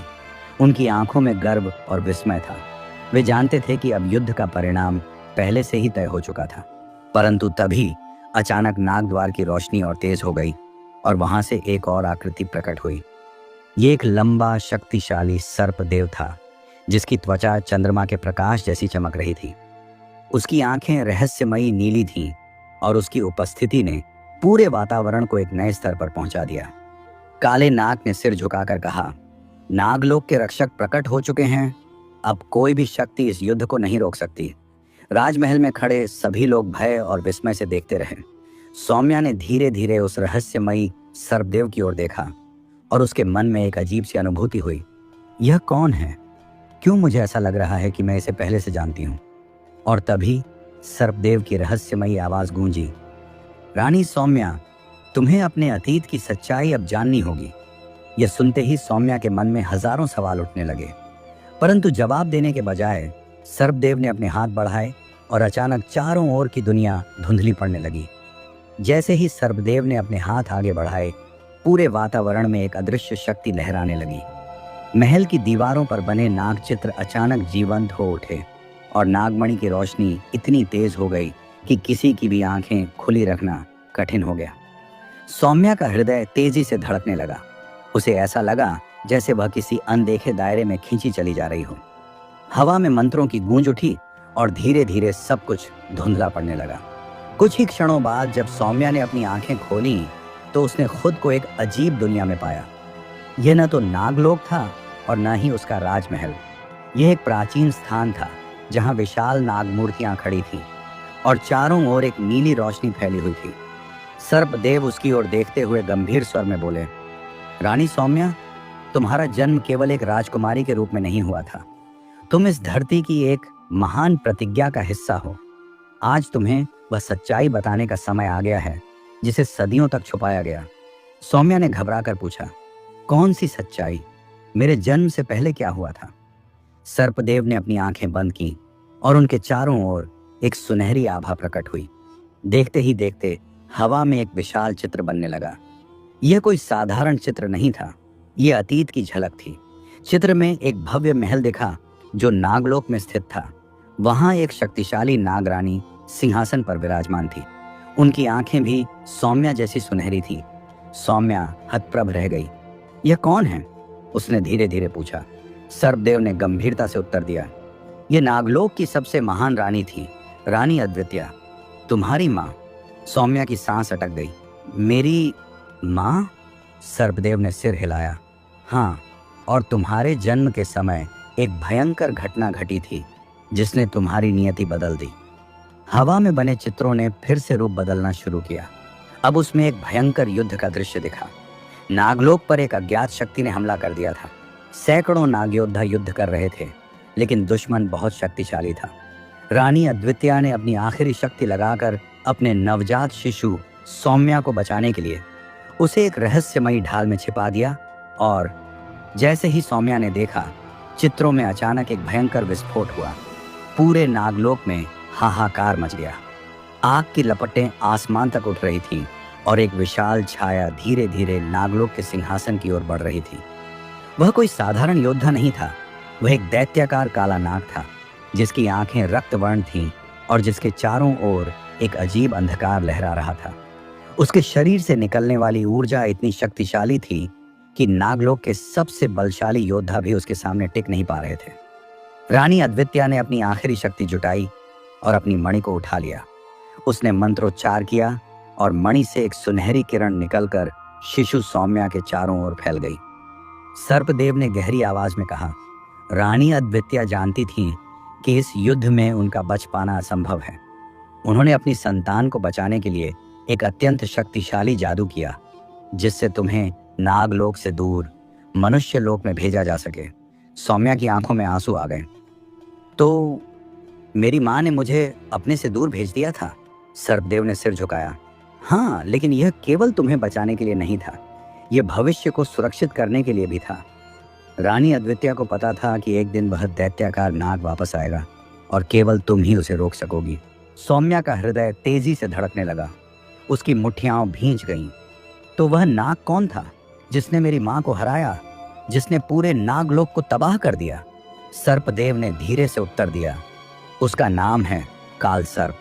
वह नागलोक का सबसे बड़ा शत्रु है, जिसे सदियों पहले बंदी बनाया गया था, लेकिन किसी ने उसे मुक्त कर दिया और अब वह फिर से जाग चुका है। तभी हवा में बने चित्र धुंधले पड़ने लगे और चारों ओर अंधकार छा गया। सौम्या ने देखा कि धीरे धीरे यह दृश्य गायब हो रहा था और वह वापस अपने महल के नागद्वार में खड़ी थी। उसके सामने राजा भीमवर्धन, राजकुमार और पूरा दरबार अवाक खड़ा था। किसी को समझ नहीं आ रहा था कि सौम्या को क्या हुआ, लेकिन सौम्या अब बदल चुकी थी। उसकी आंखों में एक नई शक्ति थी। उसके मन में अब कोई संशय नहीं बचा था। तभी महल के बाहर जमीन अचानक कांपने लगी। सैनिक घबराकर चिल्लाए, राजन, कोई विशाल शक्ति हमारी ओर बढ़ रही है। राजा भीमवर्धन ने घबराकर महल की ओर देखा। सौम्या ने गहरी सांस ली और धीरे धीरे आगे बढ़ी। वह जानती थी अब उसे अपनी नियति का सामना करना ही होगा। और तभी आकाश में एक भयंकर चीख गूंजी। आकाश में गूंजती वह भयंकर चीख किसी सामान्य प्राणी की नहीं थी। ये एक प्राचीन दैवीय और विनाशकारी शक्ति का संकेत थी। पूरी धरती थरथरा उठी। महल की दीवारों पर लगी मशालें बुझने लगीं और हवा में एक अजीब सा घुटन भरा अंधकार फैलने लगा। राजा भीमवर्धन ने अपनी तलवार खींच ली और गरजते हुए कहा, सैनिकों, तैयार हो जाओ, कुछ बहुत बड़ा आने वाला है। लेकिन सौम्या शांत खड़ी रही। उसकी आंखें धीरे धीरे चमकने लगीं। वह जानती थी कि यह क्षण वही था जिसकी भविष्यवाणी सदियों पहले की गई थी। तभी महल के द्वार पर एक तेज झटका लगा। द्वार के विशाल लकड़ी के फाटक एक झटके में टूटकर बिखर गए। धूल और धुएं के गुब्बार के बीच एक छाया प्रकट हुई, एक विशाल दैत्याकार नाग। उसकी आंखें जलते अंगारों जैसी थीं और उसकी काली चमकती त्वचा से अजीब सी ऊर्जा निकल रही थी। काल सर्प। सर्पदेव की आवाज गंभीर थी। महल में मौजूद हर व्यक्ति कांप उठा। राजा भीमवर्धन और उनके योद्धा तलवारें लिए खड़े थे, लेकिन उनके पैरों में अनजाना भय था। काल सर्प ने अपनी फुफकार भरी और उसकी आवाज महल की दीवारों से टकराकर गूंज उठी। अवश्य, मैं ही काल सर्प हूँ, नागलोक का विनाशक, तुम्हारे विनाश का देवता। उसकी हंसी इतनी भयावह थी कि राजमहल की छत तक हिल उठी। लेकिन सौम्या की आंखें उस पर टिकी थीं। उसमें अब न डर था न संशय, बस एक धधकता हुआ संकल्प। तुम्हारी शक्ति का अंत हो चुका है, काल सर्प, सौम्या ने दृढ़ स्वर में कहा। काल सर्प हंसा। अभी भी अपने को शक्तिशाली समझ रही हो, छोटी नाग कन्या, तुम मेरे सामने कुछ भी नहीं हो। लेकिन तभी सौम्या के शरीर से एक सुनहरी रोशनी निकलने लगी। उसके चारों ओर नागमणि की शक्ति लहराने लगी। हवा में मंत्र गूंज उठे। नागद्वार के स्तंभों पर बनी नाग आकृतियां एक एक करके जीवंत होने लगी। राजा भीमवर्धन और पूरी सेना ये चमत्कारी दृश्य देख रही थी। किसी को समझ नहीं आ रहा था कि यह सब क्या हो रहा है। काल सर्प ने अपनी पूंछ जमीन पर पटकी और एक भयानक गर्जना की। लेकिन इससे पहले कि वह हमला करता, सौम्या के शरीर से एक प्रकाश पुंज निकला और सीधे उसकी ओर बढ़ा। काल सर्प की आंखें चौंधिया गईं। जैसे ही प्रकाश पुंज काल सर्प की ओर बढ़ा, उसने अपनी विशाल पूंछ घुमाकर उसे रोकने की कोशिश की। लेकिन जैसे ही उसका स्पर्श उस ऊर्जा से हुआ, एक तीव्र कंपन पूरे महल में गूंज उठा। काल सर्प की चीख हवा में फैल गई और वह कुछ क्षणों के लिए पीछे हटने को मजबूर हो गया। राजा भीमवर्धन, राजकुमार और सैनिकों की आंखें हैरानी से फैल गईं। पहली बार किसी ने देखा कि काल सर्प जैसा दैत्य पीछे हटा था। लेकिन सौम्या जानती थी कि यह सिर्फ शुरुआत थी। सर्पदेव ने गंभीर स्वर में कहा, रानी सौम्या, यह शक्ति तुम्हारे भीतर है, लेकिन इसे पूरी तरह जागृत करने के लिए तुम्हें नागलोक की अंतिम परीक्षा देनी होगी। काल सर्प क्रोधित हो उठा। उसकी आंखों में जलती लपटें उभर आईं। कोई भी शक्ति मुझे रोक नहीं सकती। नागलोक को नष्ट करने वाला मैं था और अब तुम्हारे इस महल को भी धूल में मिला दूंगा। उसने अपनी पूंछ घुमाकर महल के एक स्तंभ पर प्रहार किया। पूरा महल हिल गया। पत्थर टूटकर गिरने लगे। सैनिक लड़खड़ा गए। राजा भीमवर्धन ने अपनी तलवार उठाई और गरजे, हम इसे रोकेंगे। लेकिन सौम्या ने हाथ उठाकर इशारा किया, नहीं, यह मेरा युद्ध है। काल सर्प ने अपनी पूरी शक्ति समेटी और उसकी पीठ से दो विशाल काले पंख निकल आए। उसकी गति अचानक तेज हो गई और वह बिजली की तरह सौम्या की ओर लपका। सौम्या ने अपनी आंखें बंद की और अचानक उसके चारों ओर एक अदृश्य रक्षक ऊर्जा प्रवाहित होने लगी। उसकी पीठ के पीछे नागमणि की चमक इतनी तेज हो गई कि उसकी रोशनी आकाश तक फैल गई। काल सर्प के हमले से पहले ही सौम्या ने अपनी हथेलियां उठाई और उसमें एक दिव्य नाग आकृति प्रकट हुई। वह जीवन थी। उसकी आंखें सौम्या जैसी ही सुनहरी थीं। सर्पदेव चौंक गए। उन्होंने धीमी आवाज में कहा, यह तो स्वयं नागराज की कृपा है। काल सर्प भी पहली बार रुका। उसकी आंखों में संशय उभर आया और तभी सौम्या के भीतर एक छुपी शक्ति पूरी तरह जाग उठी। उसकी पूरी देह सुनहरी हो गई। उसकी कलाई पर नाग आकृति उभर आई। जैसे ही सौम्या के शरीर से निकलती सुनहरी आभा तेज होने लगी, पूरी धरती कांप उठी। महल के चारों ओर एक रहस्यमयी ऊर्जा प्रवाहित होने लगी। नागमणि की रोशनी इतनी तीव्र हो गई कि महल के भीतर खड़े हर व्यक्ति को अपनी आंखें बंद करनी पड़ी। काल सर्प पहली बार असमंजस में पड़ गया। उसने अपनी आंखें सिकोड़ लीं और गुर्राया, यह शक्ति, यह असंभव है। कोई भी नाग कन्या इतनी शक्ति प्राप्त नहीं कर सकती। लेकिन सौम्या अब पहले जैसी नहीं थी। उसके भीतर एक ऐसी जागृति हो चुकी थी जिसकी कल्पना स्वयं सर्पदेव ने भी नहीं की थी। उसके चारों ओर सुनहरी नाग आकृतियां उभरने लगी जो उसके हर इशारे पर लहराने लगी। सर्पदेव ने विस्मित स्वर में कहा, यह नागलोक की सबसे प्राचीन शक्ति है, नागराज के रक्त की पहचान। रानी सौम्या, अब तुम केवल नाग कन्या नहीं बल्कि नागराज की उत्तराधिकारी हो। राजा भीमवर्धन और दरबार में उपस्थित सभी लोग अवाक रह गए। किसी को समझ नहीं आ रहा था कि यह क्या हो रहा है। लेकिन काल सर्प क्रोधित हो उठा। उसने अपनी विशाल पूंछ उठाई और जमीन पर इतनी जोर से पटकी कि पूरा महल हिल गया। पत्थर टूटकर गिरने लगे। सैनिकों ने अपनी तलवारें संभाली, लेकिन वे जानते थे कि इस युद्ध में उनकी शक्ति कुछ भी नहीं थी। काल सर्प ने दहाड़ते हुए कहा, तुम चाहे कितनी भी शक्ति प्राप्त कर लो सौम्या, मैं तुम्हें और इस पूरे राज्य को नष्ट कर दूंगा। और इसके साथ ही उसने अपनी जिह्वा लहराई और एक काला जादुई गोला उत्पन्न किया जो किसी महाविनाश से कम नहीं था। लेकिन सौम्या बिना डरे खड़ी रही। उसने अपनी हथेलियां उठाईं और चारों ओर नागमणि की ऊर्जा एक शक्तिशाली चक्र के रूप में घूमने लगी। तभी एक अद्भुत घटना घटी। काल सर्प के काले जादू को रोकने के लिए सौम्या ने अपने हाथों को सामने फैलाया और नागमणि से एक दिव्य प्रकाश निकला जिसने पूरे आकाश को सुनहरी आभा से भर दिया। काल सर्प चौंक गया। उसने अपने कदम पीछे खींचने चाहे, लेकिन यह शक्ति इतनी तीव्र थी कि वह हिल भी नहीं सका। और फिर सौम्या ने मंत्रोच्चार किया जिससे हवा में नागलोक के प्राचीन देवताओं की आकृतियां उभरने लगी। यह शक्ति इतनी प्रबल थी कि पूरी पृथ्वी हिलने लगी। काल सर्प ने पहली बार भयभीत होकर कहा, नहीं, यह शक्ति नहीं, यह मुझे नष्ट कर सकती है। लेकिन अब बहुत देर हो चुकी थी। सौम्या के मंत्रोच्चार से उठती दिव्य ऊर्जा पूरे वातावरण में फैल गई। नागमणि की शक्ति इतनी प्रबल हो चुकी थी कि आकाश सुनहरी आभा से चमक उठा। काल सर्प ने खुद को बचाने के लिए अपनी पूरी शक्ति समेट ली। उसने चारों ओर से काले धुएं का घेरा बना लिया जिससे उसकी शक्ति बढ़ सके।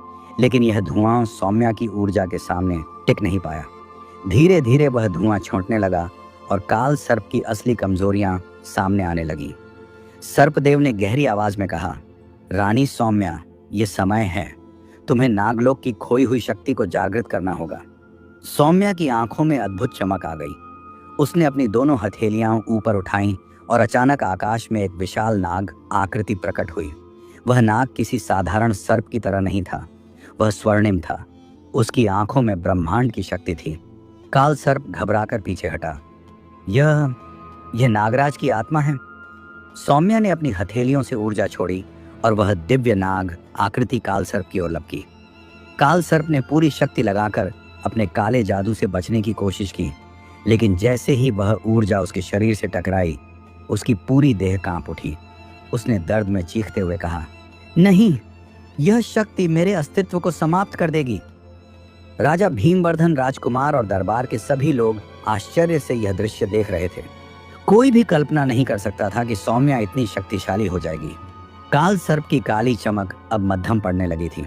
उसका विशाल आकार धीरे धीरे छोटा होने लगा। वह कमजोर पड़ता जा रहा था।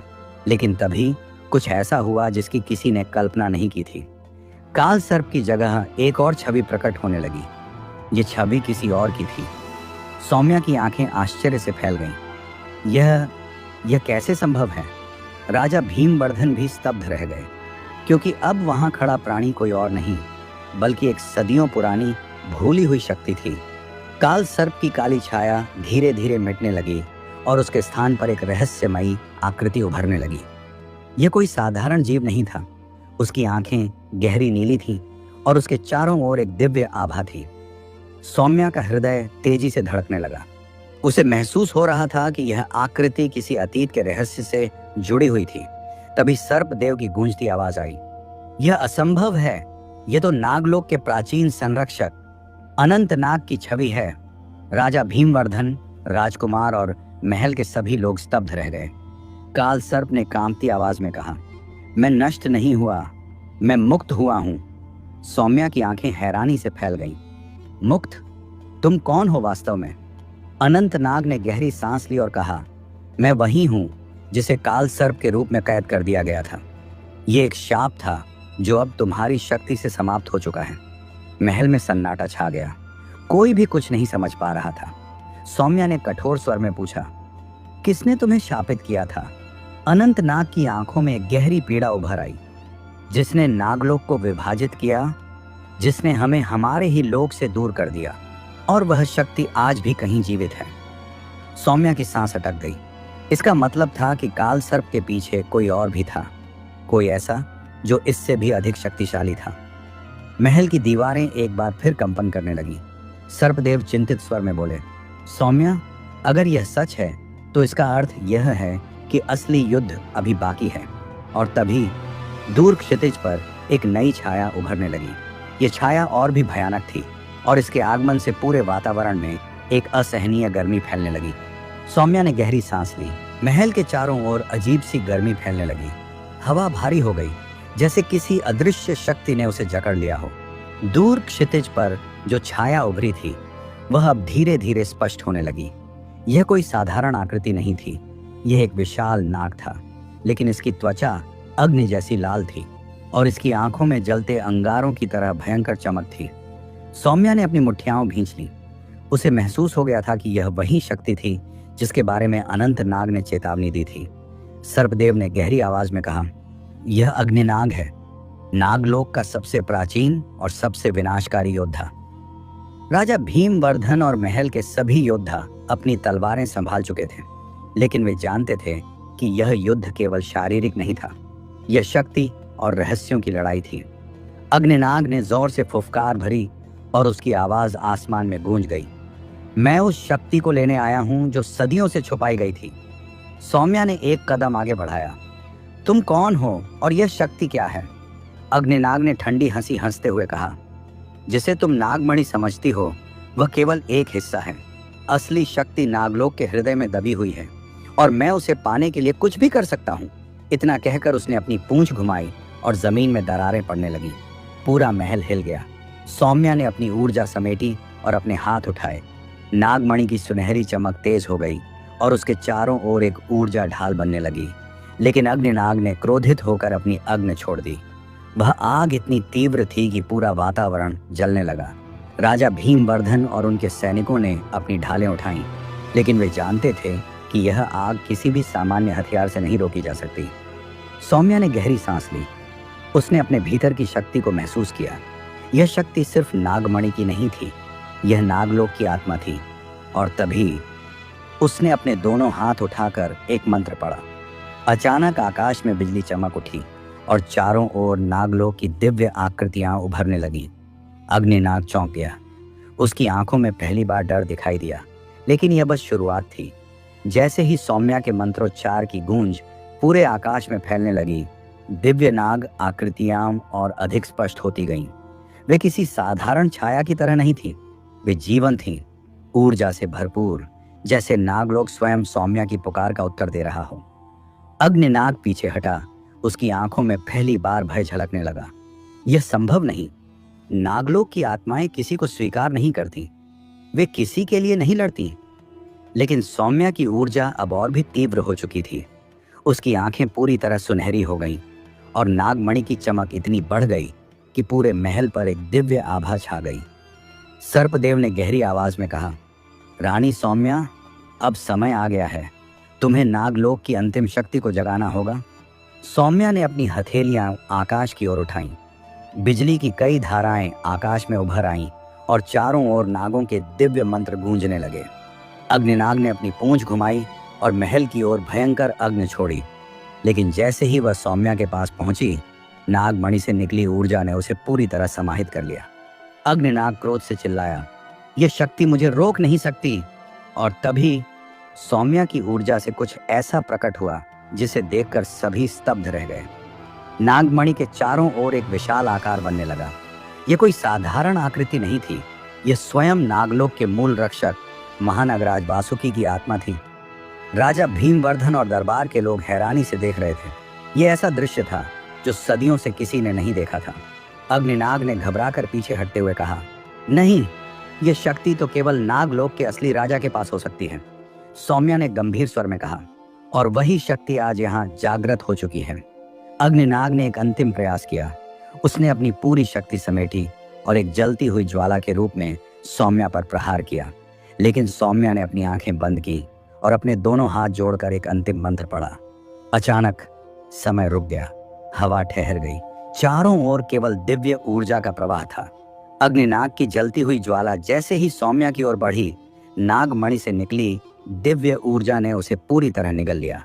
अग्निनाग की चीखें पूरे आकाश में गूंज उठी। उसकी अग्नि धीरे धीरे बुझने लगी और उसका विशाल शरीर सिकुड़ता गया। नागलोक की आत्माएं अब पूरी तरह प्रकट हो चुकी थी। वे एक दिव्य प्रकाश के साथ चारों ओर घूमने लगी, मानो किसी प्राचीन व्यवस्था को पुनः स्थापित कर रही हों। सौम्या ने गहरी सांस ली। अब समय आ गया है अग्निनाग, तुम्हारे पापों का अंत होना ही था। अग्निनाग ने कराहते हुए कहा, मैं हार नहीं मानूंगा, मैं लौटूंगा।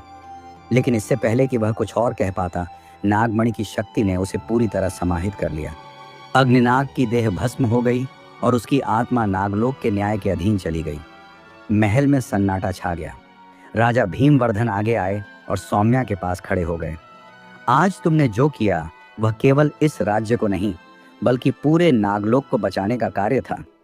सर्पदेव ने सिर झुकाकर कहा, रानी सौम्या, अब आप केवल इस राज्य की महारानी नहीं, बल्कि नागलोक की संरक्षक भी हैं। नागमणि हमेशा आपकी शक्ति के रूप में रहेगी। सौम्या ने आकाश की ओर देखा। नागलोक की दिव्य आकृतियां अब धीरे धीरे लुप्त हो रही थीं, लेकिन वे एक संदेश छोड़कर जा रही थीं। न्याय हमेशा विजयी होगा। महल में सभी लोगों ने सौम्या को प्रणाम किया। सौम्या ने अपनी आंखें बंद की और सोचा, यह अंत नहीं, एक नई शुरुआत है। अब मैं केवल इस राज्य की रानी नहीं, बल्कि नागलोक की शक्ति भी हूँ। सूरज धीरे धीरे क्षितिज के पार जाने लगा और माहिर गांव में एक नया युग आरंभ हुआ। एक ऐसा युग जहां न्याय, शक्ति और प्रेम का साम्राज्य था। आज महल के ऊंचे प्राचीरों के पीछे बैठी राजकुमारी अनाया चुपचाप छांट की ओर देख रही थी। उसकी आंखों में अनगिनत सवाल थे और मन में हलचल मची थी। कुछ दिनों पहले ही राजमहल में एक भविष्यवाणी गूंज उठी थी। राजकुमारी अनाया का विवाह किसी बड़े राजा या राजकुमार से नहीं, बल्कि एक साधारण ग्वाले से होगा। राजा बलबीर इस भविष्यवाणी को सुनकर क्रोधित हो गए। वे किसी भी हाल में अपनी पुत्री का विवाह एक ग्वाले से नहीं होने देना चाहते थे। उन्होंने राजकुमारी के विवाह के लिए अन्य राज्यों में संदेश भेज दिए ताकि उसका संबंध किसी योग्य राजकुमार से जोड़ा जा सके। लेकिन नियति को कुछ और ही मंजूर था। एक दिन राजकुमारी अपनी सहेलियों के साथ वन में घूमने निकली। वहीं उसकी नजर एक युवक पर पड़ी जो पास ही अपनी गायों को चराने में व्यस्त था। उसकी आंखों में सादगी और चेहरे पर एक अनोखी शांति थी। जब उसने अपनी बांसुरी बजानी शुरू की तो अनाया मंत्रमुग्ध हो गई। वह आवाज उसके दिल को छू गई थी। कुछ दिनों तक राजकुमारी दूर से ही उस ग्वाले को देखती रही। उसकी बांसुरी की धुनें उसके हृदय में गूंजने लगी थी। फिर एक दिन उसने हिम्मत जुटाई और उसके पास चली गई। तुम्हारी बांसुरी बहुत मधुर है, अनाया ने हल्की मुस्कान के साथ कहा। ग्वाले ने आंख उठाकर उसे देखा और मुस्कुरा दिया। ये बांसुरी मेरे मन की बात कहती है। इसके बाद दोनों की मुलाकातें बढ़ने लगी। अनाया को ग्वाले का नाम पता चला, आरव। वह बहुत साधारण जीवन जीता था, लेकिन उसकी बातों में इतनी गहराई थी कि अनाया खुद को उसके और करीब महसूस करने लगी। लेकिन यह प्रेम अधिक दिनों तक छिपा न रह सका। एक दिन महल के सिपाहियों ने अनाया और आरव को साथ देख लिया और राजा को इसकी सूचना दे दी। राजा बलवीर आग बबूला हो गए। उन्होंने तुरंत आदेश दिया कि आरव को महल में बुलाया जाए। आरव को जैसे ही महल लाया गया, राजा ने क्रोधित स्वर में कहा, तू जानता भी है कि किसके साथ प्रेम की बात कर रहा है? मेरी पुत्री एक राजकुमारी है और तू एक साधारण ग्वाला। आरव ने विनम्रता से उत्तर दिया, प्रेम किसी ऊंच नीच को नहीं मानता महाराज। यह सुनकर राजा और भी अधिक क्रोधित हो गए। उन्होंने सैनिकों को आदेश दिया कि आरव को कारागार में डाल दिया जाए। अनाया ने विरोध किया, परंतु उसकी कोई बात नहीं सुनी गई। रात के अंधेरे में अनाया चुपचाप महल से निकली और कारागार पहुंची। उसने आरव की ओर देखा। उसका चेहरा शांत था, जैसे उसे किसी भी चीज का भय नहीं था। आरव, हम यहां से भाग चलते हैं। इस महल की दीवारों के बीच हमारा प्रेम दम तोड़ देगा। आरव ने उसकी आंखों में देखा और हल्की मुस्कान के साथ कहा, राजकुमारी, प्रेम भागने की चीज नहीं होती। ये तो जन्मों जन्मों का बंधन है। हमें इस जन्म में चाहे कोई भी अलग कर दे, हमारा प्रेम फिर जन्म लेगा। अनाया की आंखों से आंसू बह निकले। वह जानती थी कि आरव सच कह रहा है। अगले दिन राजा ने निर्णय लिया कि अनाया का विवाह पड़ोसी राज्य के राजकुमार से कर दिया जाएगा। अनाया ने विरोध किया, परंतु उसकी बात को अनसुना कर दिया गया। विवाह की तैयारियां शुरू हो गईं और पूरे राज्य में ढोल नगाड़े बजने लगे। लेकिन नियति को कुछ और ही मंजूर था। विवाह के दिन जब अनाया को मंडप में ले जाया जा रहा था, तभी आकाश में अचानक तेज बिजली कड़की और बादल घुमड़ने लगे, जैसे प्रकृति भी इस विवाह का विरोध कर रही थी। तभी एक दासी भागते हुए महल में आई और चिल्लाई, राजकुमारी, ग्वाले आरव का निधन हो गया। यह सुनते ही अनाया के पैरों तले जमीन खिसक गई। वह तुरंत महल से बाहर दौड़ी और आरव के पास पहुंची। उसकी आंखें बंद थीं और चेहरा शांत था, मानो वह किसी गहरी नींद में हो। अनाया उसके पास बैठ गई और उसके हाथों को थाम लिया। तुमने कहा था कि यह प्रेम जन्मों जन्मों का बंधन है। मैं इंतजार करूंगी, अगले जन्म तक। उस रात महल की एक ऊंची मीनार से किसी के कूदने की आवाज आई। अगली सुबह पूरे राज्य में खबर फैल गई कि राजकुमारी अनाया अब इस दुनिया में नहीं रही। लेकिन कुछ वर्षों बाद जब उसी राज्य में एक साधारण किसान के घर एक पुत्री ने जन्म लिया, उसकी आंखों में वही प्रेम की गहराई थी जो कभी राजकुमारी अनाया की आंखों में थी। उसी गांव में एक ग्वाले के घर भी एक बालक का जन्म हुआ, जिसकी मुस्कान बिल्कुल आरव जैसी थी। प्रेम ने फिर जन्म लिया था। सालों बीत गए, लेकिन वह प्रेम फिर से धरती पर आकार लेने लगा। राजकुमारी अनाया और ग्वाले आरव के पुनर्जन्म की भविष्यवाणी धीरे धीरे सच होती जा रही थी। उस छोटे से राज्य में एक किसान परिवार में जन्मी कन्या का नाम राधा रखा गया। जन्म के साथ ही उसकी आंखें गहरी और भावनाओं से भरी हुई थीं, मानो उसने जन्म लेते ही संसार को पहचान लिया हो। वह जब भी चांद को देखती, उसकी आंखों में एक अजीब सी तड़प झलकती, जैसे उसे किसी का इंतजार हो। उसी गांव में एक ग्वाले के घर एक बालक ने जन्म लिया, जिसका नाम अर्जुन रखा गया। वह बचपन से ही अपनी बांसुरी से ऐसी धुनें निकालता कि सुनने वाला मंत्रमुग्ध हो जाता। उसकी माँ अक्सर कहती, अर्जुन, तेरी ये बांसुरी कहीं ना कहीं तेरा अतीत बताती है। ऐसा लगता है कि तू पहले भी इस तरह किसी को बुलाता था। समय बीतता गया और दोनों बड़े हुए। राधा को जब भी अर्जुन की बांसुरी सुनाई देती, उसका मन विचलित हो उठता। उसे महसूस होता कि वह धुन कहीं ना कहीं उसके दिल से जुड़ी हुई है। एक दिन गांव के मेले में राधा और अर्जुन का आमना सामना हुआ। अर्जुन अपनी गायों को एक पेड़ के नीचे बांधकर बांसुरी बजा रहा था। जैसे ही वह धुन राधा के कानों में पड़ी, उसके कदम अनायास ही उस ओर बढ़ गए। वह उसके सामने जा खड़ी हुई और दोनों की नजरें जैसे ही मिली, एक अजीब सा एहसास हुआ, जैसे उन्होंने एक दूसरे को पहले भी कहीं देखा था। राधा ने धीरे से कहा, तुम्हारी बांसुरी की धुन, ये मुझे अजीब सी अनुभूति कराती है। अर्जुन मुस्कुराया, ये धुन तो वर्षों से मेरे साथ है। शायद यह मेरी आत्मा की आवाज है। इसके बाद दोनों की मुलाकातें बढ़ने लगी। अर्जुन की बांसुरी और राधा की आंखों की भाषा एक दूसरे से बातें करने लगी। धीरे धीरे दोनों के बीच एक गहरा संबंध बनने लगा। लेकिन इस प्रेम की राह इतनी आसान नहीं थी। राधा एक धनी किसान परिवार से थी और अर्जुन एक साधारण ग्वाला। जब राधा के माता पिता को इस प्रेम की भनक लगी, तो उन्होंने उसका रिश्ता एक अमीर जमींदार के बेटे से तय कर दिया। राधा के लिए यह खबर किसी वज्रपात से कम नहीं थी। उसने अर्जुन से मिलने का फैसला किया। वह आधी रात को गांव के शिव मंदिर के पास पहुंची, जहां अर्जुन पहले से ही उसका इंतजार कर रहा था। अर्जुन, मुझे इस जीवन में भी खो दोगे? उसकी आंखों में आंसू थे। अर्जुन ने उसका हाथ थाम लिया। मैंने कहा था ना, यह प्रेम जन्मों जन्मों का बंधन है। अगर इस जन्म में नहीं तो अगले जन्म में, लेकिन मैं तुम्हें खोने नहीं दूंगा। राधा ने आंसू पोंछते हुए कहा, अगर हमें इस जन्म में साथ रहना है तो हमें कुछ करना होगा। उस रात दोनों ने गांव छोड़कर भागने का फैसला किया, लेकिन जैसे ही वे निकलने लगे, गांव वालों को इसका पता चल गया। राधा और अर्जुन ने गांव छोड़ने का निश्चय कर लिया था, लेकिन भागना इतना आसान नहीं था। रात के अंधेरे में जब वे खेतों के रास्ते गांव से बाहर जाने लगे, तभी किसी ने उन्हें देख लिया। अचानक शोर मच गया। राधा भाग रही है, ग्वाले अर्जुन के साथ। गांव के लोग जलती मशालें लेकर उनका पीछा करने लगे। राधा और अर्जुन दौड़ते रहे। उनका दिल तेजी से धड़क रहा था। सामने नदी का पुल था, जो बरसात के कारण कमजोर हो चुका था। अर्जुन ने राधा का हाथ थाम लिया। हमें पुल पार करना होगा, तभी हम बच सकते हैं। राधा ने सिर हिलाया और दोनों दौड़ते हुए पुल पर चढ़ गए। नीचे नदी उफान पर थी। पानी का तेज बहाव किसी को भी बहा सकता था। जैसे ही वे आधे रास्ते पर पहुंचे, अचानक पुल का एक हिस्सा चरमराने लगा। अर्जुन ने देखा कि उनके पास ज्यादा समय नहीं था। पीछे गांव वाले पहुंच चुके थे। राधा के पिता सबसे आगे थे। उनकी आंखों में गुस्सा था। राधा, तुम इस ग्वाले के साथ कहीं नहीं जाओगी, उन्होंने गरजते हुए कहा। राधा ने आंसू भरी आंखों से अपने पिता को देखा। बाबा, यह कोई पाप नहीं है। यह वही प्रेम है जो पिछले जन्म में भी था और अगले जन्मों तक रहेगा।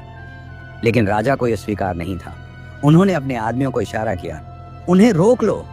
अर्जुन ने राधा का हाथ और कसकर पकड़ लिया, लेकिन तभी पुल की लकड़ियां चरमराने लगी। अचानक एक बड़ा हिस्सा टूट गया और अर्जुन का संतुलन बिगड़ गया। राधा ने उसे पकड़ने की कोशिश की, लेकिन अर्जुन का हाथ छूट गया और वह नीचे नदी में गिर गया। अर्जुन! राधा चीख पड़ी। गांव वाले चौंक गए। राधा के पिता भी अवाक रह गए। नीचे नदी की लहरें तेज थीं और अर्जुन बहता चला गया। राधा ने एक पल भी नहीं सोचा। उसने अपने पिता की ओर देखा, फिर पुल से छलांग लगा दी। गांव वाले चीख पड़े, राजकुमारी! लेकिन राधा को अब किसी की परवाह नहीं थी। वह अर्जुन को खोने के लिए तैयार नहीं थी। अंधेरी रात में दोनों नदी के बहाव में समा गए। राधा और अर्जुन उफनती नदी की लहरों में बहते जा रहे थे। ठंडे पानी ने उनकी सांसें रोक दी, लेकिन अर्जुन ने किसी तरह राधा का हाथ थाम लिया। राधा, मेरी आंखों में देखो, अर्जुन ने जोर से कहा, ताकि नदी की गर्जना में उसकी आवाज खो न जाए। राधा कांपते हुए उसकी ओर देख रही थी, लेकिन उसकी आंखों में डर नहीं था, बस प्रेम और विश्वास था। मैं तुम्हें बचाऊंगा, अर्जुन ने कहा और अपनी पूरी ताकत से राधा को सहारा देते हुए तैरने लगा। तेज धाराओं से जूझते हुए आखिरकार दोनों बहकर नदी के किनारे लगे घने पेड़ों और बेलों के बीच फंस गए। अर्जुन ने पूरी ताकत से राधा को किनारे की ओर धकेला। कुछ देर बाद जब राधा को होश आया तो उसने देखा कि अर्जुन बेहोश पड़ा था। उसके कपड़े फटे हुए थे, माथे पर चोट थी और सांसें धीमी चल रही थीं। अर्जुन, उठो! राधा ने घबराकर उसे झकझोरा। अर्जुन की आंखें धीरे धीरे खुली। वह मुस्कुराया। तुम ठीक हो, यही काफी है। राधा की आंखों से आंसू बह निकले। उसने अर्जुन को कसकर गले लगा लिया, लेकिन खतरा अभी टला नहीं था। गांव वाले और राधा के पिता अब भी उनकी तलाश में थे। पास ही के जंगल से मशालों की रोशनी झिलमिला रही थी। हमें यहाँ से दूर जाना होगा, अर्जुन ने कहा, खुद को संभालते हुए। राधा ने सिर हिलाया। हाँ, लेकिन कहाँ? अर्जुन ने चारों ओर देखा और फिर दूर पहाड़ियों की ओर इशारा किया। वहाँ, अगर हम पहाड़ियों तक पहुंच जाएं तो हमें कोई नहीं ढूंढ पाएगा। अंधेरी रात में वे जंगल के रास्ते पहाड़ियों की ओर बढ़ने लगे। उनके पैरों में कांटे चुभ रहे थे, कपड़े गीले थे, लेकिन एक दूसरे की मौजूदगी ने उन्हें हिम्मत दी। जैसे ही भोर हुई, वे पहाड़ियों के पास एक गुफा तक पहुंच गए। अर्जुन ने सूखी लकड़ियां इकट्ठी कर आग जलाई। राधा थकी हुई थी, लेकिन उसके चेहरे पर सुकून था। वह अर्जुन के करीब आकर बैठ गई। क्या हमें यहाँ हमेशा छिपकर रहना होगा? राधा ने धीमे स्वर में पूछा। अर्जुन ने उसके हाथ को सहलाया। नहीं, हम यहाँ सिर्फ तब तक रुकेंगे जब तक हमें कोई सुरक्षित जगह न मिल जाए। लेकिन तभी पहाड़ी के दूसरी ओर से घुड़सवारों के कदमों की आवाज सुनाई दी। राधा घबराकर अर्जुन की ओर करीब सिमट गई। वे हमें ढूंढते हुए यहाँ तक आ पहुंचे। अर्जुन ने तेजी से गुफा के बाहर झांका और उसका चेहरा गंभीर हो गया। ये सिर्फ गांव के लोग नहीं थे, कुछ सैनिक भी थे और उनके साथ राधा के पिता खुद थे। अर्जुन की धड़कन तेज हो गई। उसने राधा का हाथ कसकर पकड़ा और फुसफुसाया, हमें अभी निकलना होगा वरना वे हमें पकड़ लेंगे। राधा की आंखों में डर था, लेकिन अर्जुन के चेहरे की दृढ़ता ने उसे हिम्मत दी। दोनों जल्दी से गुफा के अंदर गहराई में जाने लगे, लेकिन बाहर से सैनिकों की आवाजें अब और करीब आ रही थीं। राजकुमारी यहीं कहीं हो सकती है, एक सैनिक की आवाज गूंजी। राधा ने घबराकर अर्जुन की ओर देखा। हम कहाँ छिपेंगे? अर्जुन ने चारों ओर देखा। गुफा में एक संकरा रास्ता नीचे की ओर जाता दिख रहा था। इधर चलो, उसने राधा को इशारा किया। दोनों उस तंग रास्ते में घुस गए और अंधेरे में आगे बढ़ने लगे। पीछे सैनिकों के कदमों की आवाज और तेज हो गई। अचानक एक सैनिक चिल्लाया, इधर गुफा के अंदर कोई है। अब उनके पास ज्यादा समय नहीं था। अर्जुन और राधा तेजी से आगे बढ़ते गए जब तक कि वे एक खुली जगह पर नहीं पहुंच गए। यह गुफा के अंदर एक रहस्यमयी कक्ष था, जहां दीवारों पर अजीब अजीब चित्र उकेरे गए थे। राधा ने चारों ओर देखा। यह जगह क्या है? अर्जुन ने सरगोशी की। मुझे नहीं पता, लेकिन हमें अभी छिपना होगा।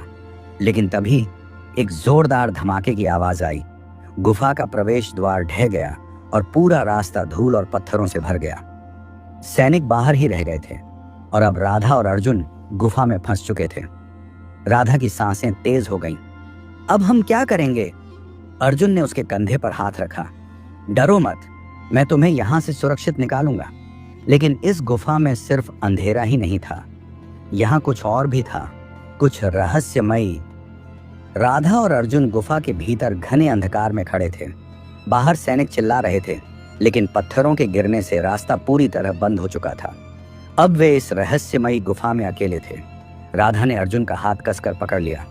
हम यहां से कैसे निकलेंगे? अर्जुन ने दीवारों पर बने प्राचीन चित्रों को गौर से देखा। उन पर कुछ राजा महाराजाओं और एक चरवाहे का चित्र बना था, जो किसी राजकुमारी का हाथ थामे खड़ा था। यह कहानी हमारी तरह लग रही है, अर्जुन ने धीरे से कहा। राधा ने चित्रों पर उंगलियां फिराईं। अचानक जब उसने एक खास चिन्ह को छुआ तो पूरा कक्ष हल्की रोशनी से भर गया। सामने दीवार में एक दरवाजा सा उभरने लगा। अर्जुन ने चौंक कर राधा को देखा। शायद यही रास्ता हमें बाहर ले जा सकता है।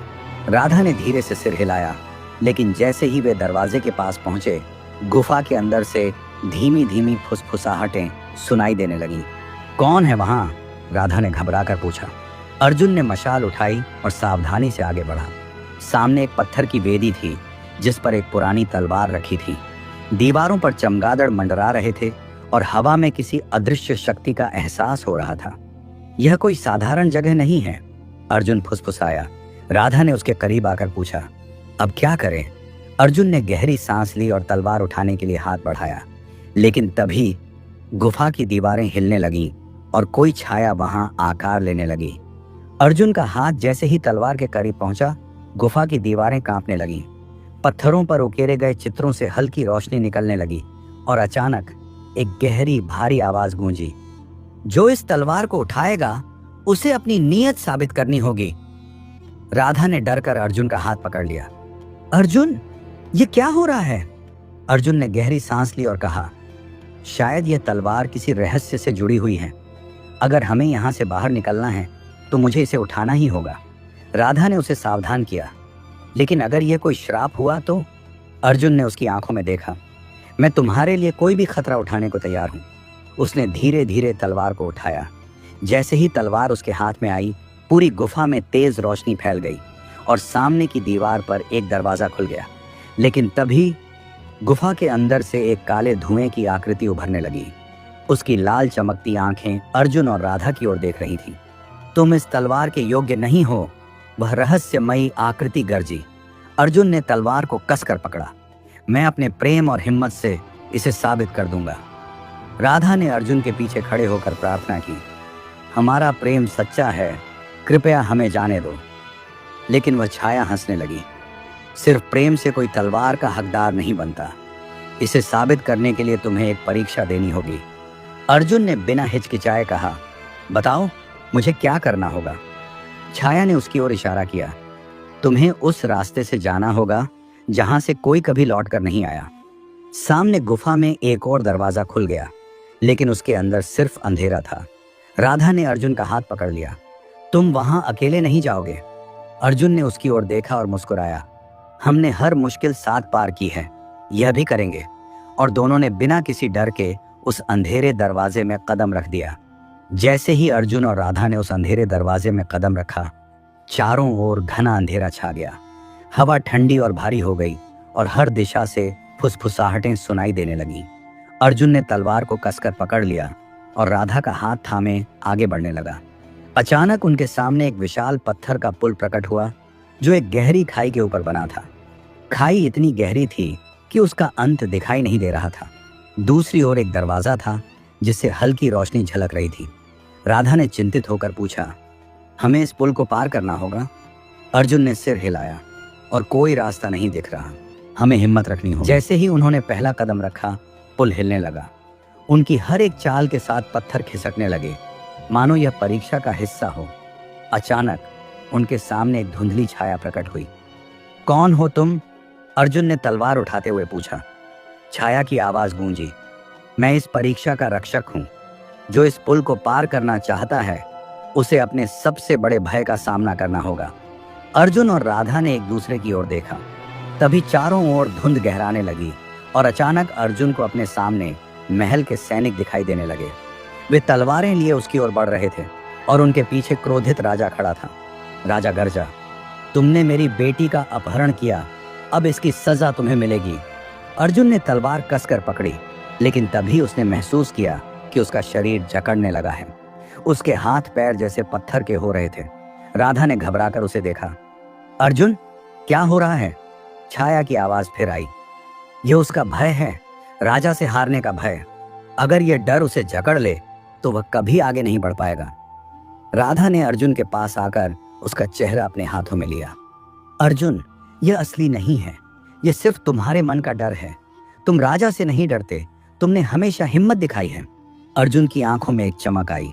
उसने गहरी सांस ली और राजा की छवि को अनदेखा करते हुए आगे बढ़ा। अचानक सब कुछ गायब हो गया और पुल स्थिर हो गया। राधा मुस्कुराई, तुमने जीत हासिल कर ली। लेकिन तभी पुल के दूसरी ओर एक और दरवाजा खुला और उसके पीछे एक नया रहस्य इंतजार कर रहा था। अर्जुन और राधा ने एक दूसरे की ओर देखा। उनके सामने खुला दरवाजा किसी रहस्यमयी रोशनी से चमक रहा था। अर्जुन ने तलवार कसकर पकड़ी और राधा का हाथ थामे उस दरवाजे के अंदर प्रवेश किया। जैसे ही वे अंदर गए, उन्हें लगा जैसे वे किसी दूसरी दुनिया में आ गए हों। यह एक विशाल कक्ष था जिसके चारों ओर दीवारों पर प्राचीन चित्र उकेरे हुए थे। उन चित्रों में एक राजकुमारी और एक ग्वाला दिख रहे थे, बिल्कुल उनकी ही तरह। राधा ने दीवारों को ध्यान से देखा और चौंक कर बोली, यह तो हमारी कहानी जैसी लग रही है। अर्जुन ने भी चित्रों को गौर से देखा। उनमें दिखाया गया था कि कैसे राजकुमारी और ग्वाला एक दूसरे से प्रेम करते थे, कैसे वे अपने प्रेम के लिए संघर्ष करते थे और अंत में कैसे किसी अज्ञात शक्ति ने उन्हें अलग कर दिया था। क्या यह कोई संकेत है? अर्जुन ने फुसफुसाते हुए कहा। तभी कक्ष के बीचों बीच एक प्रकाश प्रकट हुआ और उसमें से एक वृद्ध साधु प्रकट हुआ। उसकी आंखों में अपार ज्ञान और रहस्य छिपे थे। साधु ने गहरी आवाज में कहा, तुम दोनों ने अब तक कई परीक्षाएं दी हैं, लेकिन यह अंतिम परीक्षा है। क्या तुम अपने प्रेम की सच्चाई साबित कर सकते हो? राधा और अर्जुन ने एक दूसरे की ओर देखा और एक साथ बोले, हाँ, हम किसी भी परीक्षा के लिए तैयार हैं। साधु मुस्कुराया, तो तुम्हें अपने अतीत का सामना करना होगा।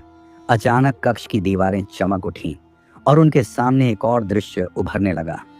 यह दृश्य उनके पिछले जन्म का था, जहां वे फिर से एक राजकुमारी और ग्वाला थे, लेकिन उनकी प्रेम कहानी अधूरी रह गई थी। अर्जुन ने चौंक कर कहा, क्या हम पहले भी मिल चुके हैं? साधु ने सिर हिलाया, हाँ, लेकिन तुम्हारे प्रेम को पहले स्वीकार नहीं किया गया था। इस जन्म में तुम्हें यह मौका दिया गया है कि तुम अपने प्रेम को सिद्ध कर सको, लेकिन एक शर्त है, अगर तुम असफल हुए तो तुम्हारा पुनर्जन्म कभी नहीं होगा। राधा ने अर्जुन का हाथ कसकर पकड़ लिया। हम इस परीक्षा के लिए तैयार हैं। साधु ने अपनी आंखें बंद की और अचानक कक्ष की जमीन हिलने लगी। एक और दरवाजा खुला लेकिन उसके पार अंधेरा था। यहाँ से आगे बढ़ने के लिए तुम्हें अपनी आत्मा की शक्ति पर भरोसा करना होगा, साधु ने कहा। अर्जुन और राधा ने एक दूसरे की ओर देखा और बिना किसी भय के उस अंधेरे दरवाजे में कदम रख दिया। जैसे ही अर्जुन और राधा ने अंधेरे दरवाजे में कदम रखा, उन्हें लगा जैसे वे किसी खाली शून्य में प्रवेश कर गए हों। चारों ओर बस अंधकार था और हवा में एक अजीब सी गूंज थी। अर्जुन ने तलवार कसकर पकड़ी और राधा के हाथ को और मजबूती से थाम लिया। अचानक उनके सामने एक तेज रोशनी चमकी और वे खुद को एक विशाल मैदान में खड़े पाए। मैदान के बीचों बीच एक पत्थर का मंच था जिस पर एक राज सिंहासन रखा था। सिंहासन पर वही क्रोधित राजा बैठा था जिसने पिछले जन्म में उन्हें अलग किया था। राजा की आंखों में गुस्सा और घृणा भरी थी। उसने अर्जुन की ओर देखा और गरजते हुए कहा, तुम फिर मेरे सामने खड़े हो? क्या तुम्हें लगता है कि इस जन्म में मैं तुम्हें राजकुमारी के साथ रहने दूंगा? अर्जुन ने बिना डरे जवाब दिया, इस बार मैं तुम्हें अपने प्रेम से जीत कर दिखाऊंगा। राजा ने जोर से हंसते हुए अपने सैनिकों को इशारा किया, अगर तुम्हें उसे पाना है तो पहले मेरा यह अभिशप्त युद्ध जीत कर दिखाओ। सैनिकों ने अपनी तलवारें खींच लीं और अर्जुन की ओर बढ़ने लगे। राधा डरकर अर्जुन के पास आई, तुम अकेले इतने सारे सैनिकों से कैसे लड़ोगे? अर्जुन मुस्कुराया, मेरा प्रेम ही मेरी सबसे बड़ी शक्ति है। जैसे ही पहला सैनिक अर्जुन की ओर झपटा, अर्जुन ने अपनी तलवार से उसका वार रोक लिया और पलटकर वार किया। सैनिक जमीन पर गिर पड़ा। राजा क्रोधित हुआ, इस बार मैं तुम्हें नहीं छोड़ूंगा। उसने अपने हाथ उठाए और अचानक जमीन हिलने लगी। आसमान में अंधकार छा गया और वहां एक विशाल राक्षस प्रकट हुआ। साधु की आवाज हवा में गूंजी, यह अंतिम परीक्षा है। अगर अर्जुन इस राक्षस को हरा देगा तो प्रेम की जीत होगी, अन्यथा तुम्हारा पुनर्जन्म कभी नहीं होगा। राधा ने अर्जुन की ओर देखा। उसकी आंखों में विश्वास था। अर्जुन ने तलवार कसकर पकड़ी और राक्षस की ओर बढ़ा। अर्जुन ने तलवार कसकर पकड़ ली और अपने सामने खड़े विशाल राक्षस को गौर से देखने लगा। वह किसी भी सामान्य योद्धा से कई गुना बड़ा था। उसकी लाल चमकती आंखें और विशाल पंजे भयानक लग रहे थे। राक्षस की हर एक सांस से जमीन कांप रही थी। राधा घबराकर बोली, अर्जुन, यह कोई साधारण युद्ध नहीं है। यह राक्षस राजा का क्रोध और अभिशाप है। इसे हराने के लिए केवल तलवार ही नहीं, बल्कि तुम्हारे प्रेम की शक्ति की भी जरूरत होगी। अर्जुन ने सिर हिलाया और आगे बढ़ा। राक्षस ने जमीन पर जोर से मुक्का मारा, जिससे धूल और पत्थर उड़ने लगे। फिर उसने अपनी भारी गदा उठाई और अर्जुन पर वार किया। अर्जुन तेजी से झुका, लेकिन गदा जमीन से टकराई और एक गहरी खाई बन गई। अर्जुन ने मौका देखते ही अपनी तलवार से राक्षस के हाथ पर वार किया, लेकिन जैसे ही तलवार उसकी त्वचा से टकराई, वह जल उठी और अर्जुन को जोरदार झटका लगा। वह पीछे की ओर गिरा, लेकिन तुरंत खड़ा हो गया। राजा सिंहासन से चिल्लाया, तुम कभी इसे नहीं हरा पाओगे। यह तुम्हारे प्रेम की परीक्षा है और तुम हारने के लिए ही जन्मे हो। राधा की आंखों में आंसू आ गए, लेकिन उसने खुद को संभाला। अर्जुन, इसे तलवार से नहीं, प्रेम से हराना होगा। यह हमारे प्रेम का सबसे कठिन इम्तिहान है। अर्जुन ने राधा की ओर देखा और फिर राक्षस की जलती हुई आंखों में देखा। उसने धीरे धीरे तलवार नीचे कर दी और अपनी आंखें बंद कर ली। राक्षस फिर से हमला करने के लिए तैयार था, लेकिन तभी अर्जुन ने गहरी आवाज में कहा, मैं तुमसे नहीं लड़ूंगा, क्योंकि मेरा प्रेम भय से बड़ा है, मेरा प्रेम क्रोध से बड़ा है और मेरा प्रेम इस अभिशाप से भी बड़ा है। अचानक हवा थम गई। राक्षस का शरीर कांपने लगा। उसकी आंखों की लाल रोशनी धीरे धीरे मंद पड़ने लगी। अर्जुन ने आगे बढ़कर उसके माथे पर हाथ रखा। तुम मेरे प्रेम का अंत नहीं कर सकते, क्योंकि यह प्रेम युगों युगों तक अमर रहेगा। राक्षस जोर से चिल्लाया और देखते ही देखते उसका विशाल शरीर हवा में घुलने लगा।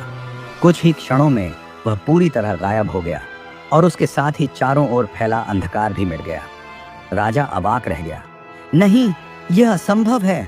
तभी साधु फिर प्रकट हुए और मुस्कुराकर बोले, अर्जुन और राधा ने प्रेम की सबसे कठिन परीक्षा पास कर ली है।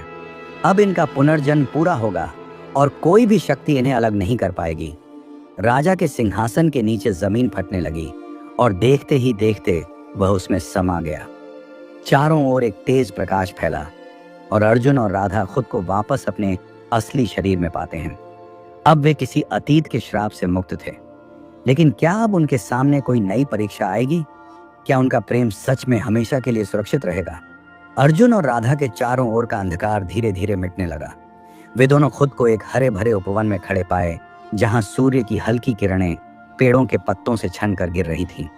पक्षियों की मधुर चहचहाहट और मंद बहती हवा इस स्थान को दिव्य बना रही थी। राधा ने अर्जुन की ओर देखा। उसकी आंखों में प्रेम और राहत का मिश्रण था।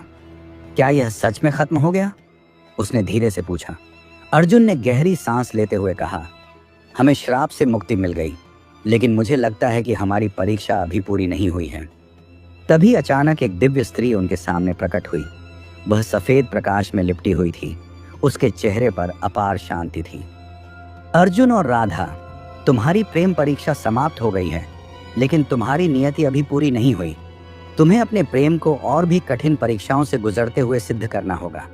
राधा ने चौंक कर पूछा, कौन हो तुम? वह दिव्य स्त्री मुस्कुराई। मैं विधि हूं जो समय और भाग्य का संचालन करती है। अब तुम्हें अपने अंतिम जन्म के उस अध्याय में वापस भेजा जाएगा जहां तुम्हें सबसे कठिन निर्णय लेना होगा। अर्जुन कुछ कहता, उससे पहले ही एक चमकती रोशनी उन्हें अपने भीतर खींचने लगी। दोनों की आंखें बंद हो गईं और जब उन्होंने उन्हें खोला तो वे खुद को एक विशाल महल के अंदर खड़े पाए। राधा अब कोई साधारण गांव की लड़की नहीं थी। वह महल की राजकुमारी थी, जो भारी आभूषणों और रेशमी वस्त्रों में सजी थी। अर्जुन एक ग्वाला नहीं था, बल्कि महल का एक युवा सेवक था, जिसने बचपन से ही राधा को प्रेम किया था।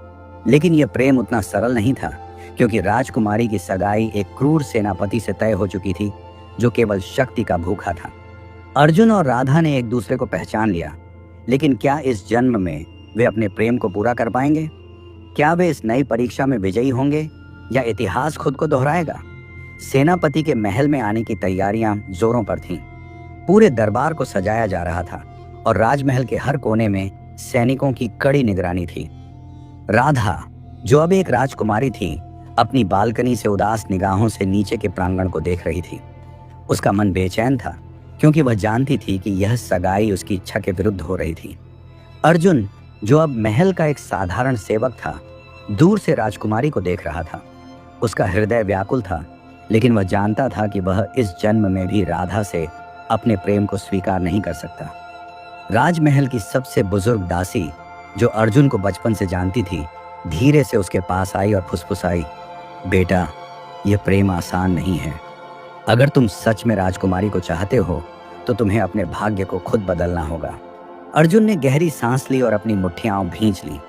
वह जानता था कि इस जन्म में भी उसे कठिन परीक्षा देनी होगी। इसी बीच सेनापति अपनी सेना के साथ महल में प्रवेश कर चुका था।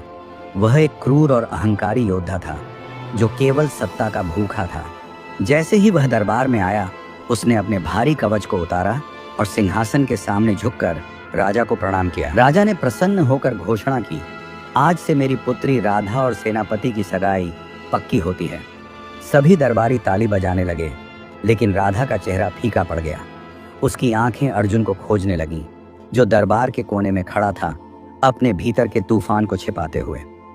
सगाई की रस्म शुरू हुई और सेनापति ने आगे बढ़कर राधा की उंगली में अंगूठी डालनी चाहिए। लेकिन ठीक उसी क्षण महल के द्वार पर जोरदार धमाका हुआ। सभी चौंक कर उस ओर देखने लगे। अर्जुन ने भी अपनी आंखें घुमा ली। महल के द्वार पर एक रहस्यमयी व्यक्ति खड़ा था, जिसके चेहरे पर एक गहरा नकाब था। उसकी आंखों में एक अजीब सी चमक थी। उसने ऊंची आवाज में घोषणा की, यह विवाह नहीं हो सकता। राजकुमारी किसी और की अमानत है। पूरा दरबार स्तब्ध रह गया। राजा ने गुस्से से उस अजनबी की ओर देखा और गरज कर कहा, कौन हो तुम जो हमारे फैसले को चुनौती दे रहा है? अजनबी ने नकाब हटाया और सभी चौंक गए। लेकिन वह कौन था? क्या यह अर्जुन की कोई योजना थी? पूरा दरबार सन्न रह गया। जैसे ही रहस्यमयी व्यक्ति ने अपना नकाब हटाया, सामने खड़े लोगों की आंखें विस्मय से फैल गईं। वह कोई और नहीं बल्कि अर्जुन ही था। लेकिन अब वह एक साधारण सेवक नहीं दिख रहा था। उसका व्यक्तित्व पूरी तरह बदल चुका था। वह शाही वस्त्रों में था, उसकी आंखों में एक अद्भुत तेज था और उसके चारों ओर एक रहस्यमयी आभा थी।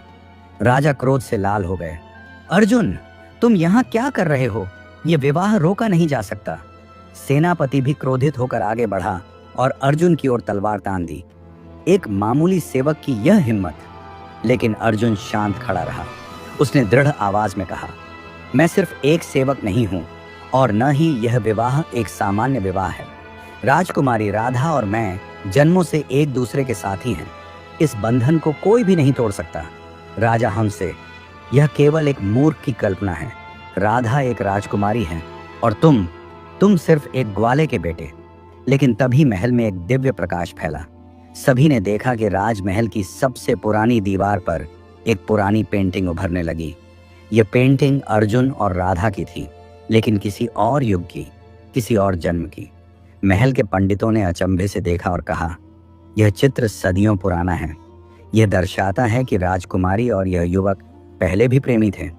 राजा और सेनापति हतप्रभ रह गए, लेकिन इस रहस्योद्घाटन से पहले कि राजा कोई निर्णय लेते, सेनापति गुस्से में बौखला गया। उसने अपनी तलवार उठाई और अर्जुन पर हमला करने के लिए आगे बढ़ा। राधा चीख पड़ी, नहीं! लेकिन क्या अर्जुन सेनापति का सामना कर पाएगा? क्या राजा अपने फैसले को बदलेंगे? सेनापति की तलवार बिजली की तरह अर्जुन की ओर बढ़ी, लेकिन अर्जुन पीछे हटते हुए तुरंत अपनी जगह बदलता है। सेनापति के वार से फर्श टूट जाता है, जिससे धूल और पत्थर उड़ने लगते हैं। दरबार में हड़कंप मच जाता है। सैनिक अपनी तलवारें निकाल लेते हैं और राजा क्रोध से खड़ा हो जाता है। राजकुमारी राधा दौड़कर अर्जुन के सामने आ खड़ी होती है। उसकी आंखों में आंसू हैं, लेकिन वह मजबूती से कहती है, यदि अर्जुन को मारना है तो पहले मुझे मारना होगा। राजा यह देखकर क्रोधित हो जाते हैं। राधा, तुम एक ग्वाले के लिए हमारे कुल की प्रतिष्ठा को दांव पर लगा रही हो। राधा की आंखों में आंसू छलक पड़ते हैं, लेकिन वह राजा की ओर देखते हुए कहती है, पिता, यह प्रेम सिर्फ इस जन्म का नहीं है। हम कई जन्मों से एक दूसरे के हैं। यह रिश्ता कोई तोड़ नहीं सकता, न आप, न सेनापति, न ही यह समाज। राजा के चेहरे पर संदेह के भाव थे। तभी महल के पुजारी आगे बढ़े और राजा को प्रणाम करके बोले, महाराज, पुरानी शास्त्रों में भी लिखा है कि सच्चा प्रेम कभी मिटता नहीं। यह युवराज अर्जुन और राजकुमारी राधा पिछले जन्मों में भी प्रेमी थे। भाग्य ने उन्हें फिर मिलाया है। यदि आप इन्हें अलग करेंगे तो विधि के विधान के विरुद्ध जाएंगे। राजा इस बात पर गहरी सोच में पड़ जाते हैं, लेकिन सेनापति अपने क्रोध पर काबू नहीं रख पाता। उसने अपनी तलवार फिर उठाई और अर्जुन पर हमला करने के लिए तेजी से आगे बढ़ा। अर्जुन इस बार तैयार था। उसने सेनापति का वार अपने हाथ में पकड़े एक छोटे से खंजर से रोक लिया। दोनों के बीच भयंकर युद्ध छिड़ गया। दरबार में सैनिक और दरबारी यह देखकर स्तब्ध रह गए। राधा डर से अर्जुन को देख रही थी। सेनापति एक कुशल योद्धा था, लेकिन अर्जुन की हरकतें तेज और चप्पल थीं। सेनापति के कई वारों को वह बड़ी चतुराई से टाल रहा था। तभी सेनापति ने चालाकी से एक वार किया, जो अर्जुन की बाजू को चीरता हुआ निकल गया। अर्जुन दर्द से कराह उठा, लेकिन वह पीछे नहीं हटा। उसकी आंखों में जुनून था और वह जानता था कि उसे यह युद्ध जीतना ही होगा। लेकिन तभी महल के बाहर युद्ध के नगाड़े बज उठते हैं। एक विशाल सेना महल की ओर बढ़ रही थी। महल के द्वारों पर जोरदार प्रहार होने लगे। राजा चौंक गए। ये कौन है? तभी एक सैनिक अंदर भागते हुए आया और घबराई हुई आवाज में बोला, महाराज, ये सेना किसी बाहरी शत्रु की नहीं, बल्कि स्वयं अर्जुन की है। पूरा दरबार स्तब्ध रह गया। महल में हड़कंप मच गया। राजा अपने सिंहासन से उठ खड़े हुए। सेनापति के हाथ से तलवार ढीली पड़ गई और दरबारियों के चेहरे पर डर के भाव उभर आए। अर्जुन की सेना? एक ग्वाले की इतनी विशाल सेना कैसे हो सकती है? राजा ने क्रोध में दहाड़ते हुए कहा, यह असंभव है। एक साधारण ग्वाले की अपनी कोई सेना नहीं हो सकती। लेकिन बाहर से घोड़ों के टापों की गूंज और युद्ध के नगाड़ों की आवाज लगातार बढ़ती जा रही थी। तभी महल के मुख्य द्वार से एक शक्तिशाली योद्धा अपने घोड़े पर सवार होकर अंदर आया। उसकी आंखों में तेज था, उसकी वेशभूषा राजसी थी और उसके पीछे हजारों सैनिक खड़े थे। राजा ने उसे देखते ही पहचान लिया। वह कोई और नहीं बल्कि राजकुमार विक्रम था, जो पड़ोसी राज्य का युवराज था। विक्रम ने महल में प्रवेश करते ही ऊंची आवाज में कहा, महाराज, यह सेना मेरी है और मैं यहां अर्जुन के लिए आया हूं। राजा की आंखें क्रोध से लाल हो गईं। तुम्हारा क्या संबंध है इस ग्वाले से? विक्रम ने मुस्कुराते हुए अर्जुन की ओर देखा और कहा, ग्वाला? नहीं महाराज, यह ग्वाला नहीं, मेरा सगा भाई है। पूरा दरबार सन्न रह गया। अर्जुन, जो अब तक एक साधारण ग्वाले के रूप में जाना जाता था, वास्तव में एक राजकुमार था। राजा अविश्वास से अर्जुन की ओर देखते हुए बोले, यह असंभव है। विक्रम आगे बढ़ा और बोला, 16 साल पहले हमारे राज्य पर आक्रमण हुआ था। दुश्मनों ने हमारे छोटे भाई अर्जुन को अगवा कर लिया था। हम वर्षों तक उसे खोजते रहे, लेकिन हमें लगा कि वह युद्ध में मारा गया, परंतु नियति ने उसे बचा लिया और वह एक ग्वाले के रूप में बड़ा हुआ। अर्जुन स्तब्ध रह गया। उसे अपने बचपन की कुछ धुंधली यादें आने लगी, महल, उसके माता पिता और युद्ध का वो भयावह दिन। राधा ने आंसुओं से भरी आंखों से अर्जुन की ओर देखा। तो तुम हमेशा से एक राजकुमार थे? अर्जुन के मन में उथल पुथल मच गई। उसने अपनी पूरी जिंदगी एक साधारण ग्वाले की तरह जी थी और अब अचानक उसे बताया जा रहा था कि वह एक राज्य का वारिस है। राजा अब असमंजस में थे। सेनापति पूरी तरह से हतप्रभ था, लेकिन इसी बीच बाहर से एक और शोर उठा। एक दास दौड़ते हुए अंदर आया और हाँफते हुए बोला, महाराज, महल के पीछे अंधेरे में छिपे कुछ अजनबी सैनिकों को देखा गया है। ऐसा लगता है कि कोई महल पर आक्रमण करने की योजना बना रहा है। राजा की आंखें चौड़ी हो गईं। विक्रम ने अर्जुन की ओर देखा और गंभीर स्वर में कहा, भाई, अब निर्णय लेने का समय आ गया है। क्या तुम एक ग्वाले की तरह भागोगे या एक सच्चे राजकुमार की तरह युद्ध करोगे? अर्जुन की मुट्ठियां भींच गईं। उसकी आंखों में एक नई रोशनी जल उठी। अर्जुन की आंखों में अब कोई संशय नहीं था। उसने गहरी सांस ली और दृढ़ स्वर में कहा, अगर यह महल मेरे प्रेम और मेरी पहचान को ठुकराता है तो मैं इसे बचाने नहीं, इसे जीतने आया हूं। राजा भौंचक के रह गए। दरबारियों के कानों में यह वाक्य बिजली की तरह कौंधा। सेनापति ने तुरंत अपनी तलवार संभाली और सैनिकों को तैयार होने का संकेत दिया। राजकुमार विक्रम मुस्कुराया। यही मेरे भाई की पहचान है। जो अपना हक छीनने का साहस रखता है वही असली राजा होता है। महल के बाहर युद्ध की तैयारियां होने लगी। अर्जुन, जो अब तक एक साधारण ग्वाले के रूप में जाना जाता था, अपनी नई पहचान के साथ खड़ा था। राधा ने एक पल के लिए उसकी आंखों में झांका। वह अर्जुन अब सिर्फ उसका प्रिय नहीं, बल्कि एक योद्धा था जो अपना हक वापस लेने के लिए आया था। अगर युद्ध ही इस प्रेम की परीक्षा है तो मैं इसके लिए तैयार हूं, अर्जुन ने कहा और विक्रम से अपनी तलवार मांगी। विक्रम ने अर्जुन की ओर एक सुंदर चमचमाती तलवार बढ़ाई। अर्जुन ने जैसे ही तलवार हाथ में ली, उसके अंदर एक अजीब सी शक्ति दौड़ गई। वह अब सिर्फ एक प्रेमी नहीं, बल्कि अपने खोए हुए अधिकारों को पाने के लिए खड़ा योद्धा था। महल की प्राचीर से सैनिकों की आवाजें उठने लगीं। आक्रमणकारियों के झंडे हवा में लहरा रहे थे। राजा ने अपनी तलवार निकाली और गरज कर कहा, अगर कोई मेरे राज्य पर कब्जा करना चाहता है तो उसे पहले मेरी लाश से गुजरना होगा। अर्जुन की आंखों में क्रोध और दर्द था। वह राजा की ओर देखकर बोला, राजा होने के लिए सिर्फ सिंहासन नहीं चाहिए, बल्कि प्रजा का प्रेम और न्याय चाहिए, और आपसे बेहतर राजा बनने का अधिकार अब मेरा है। तभी अचानक महल के दरवाजे पर भयंकर विस्फोट हुआ। शत्रु सेना ने महल पर आक्रमण कर दिया था। अर्जुन, विक्रम और उनके सैनिकों ने तलवारें संभाली। राधा भी महल के भीतर से यह सब देख रही थी।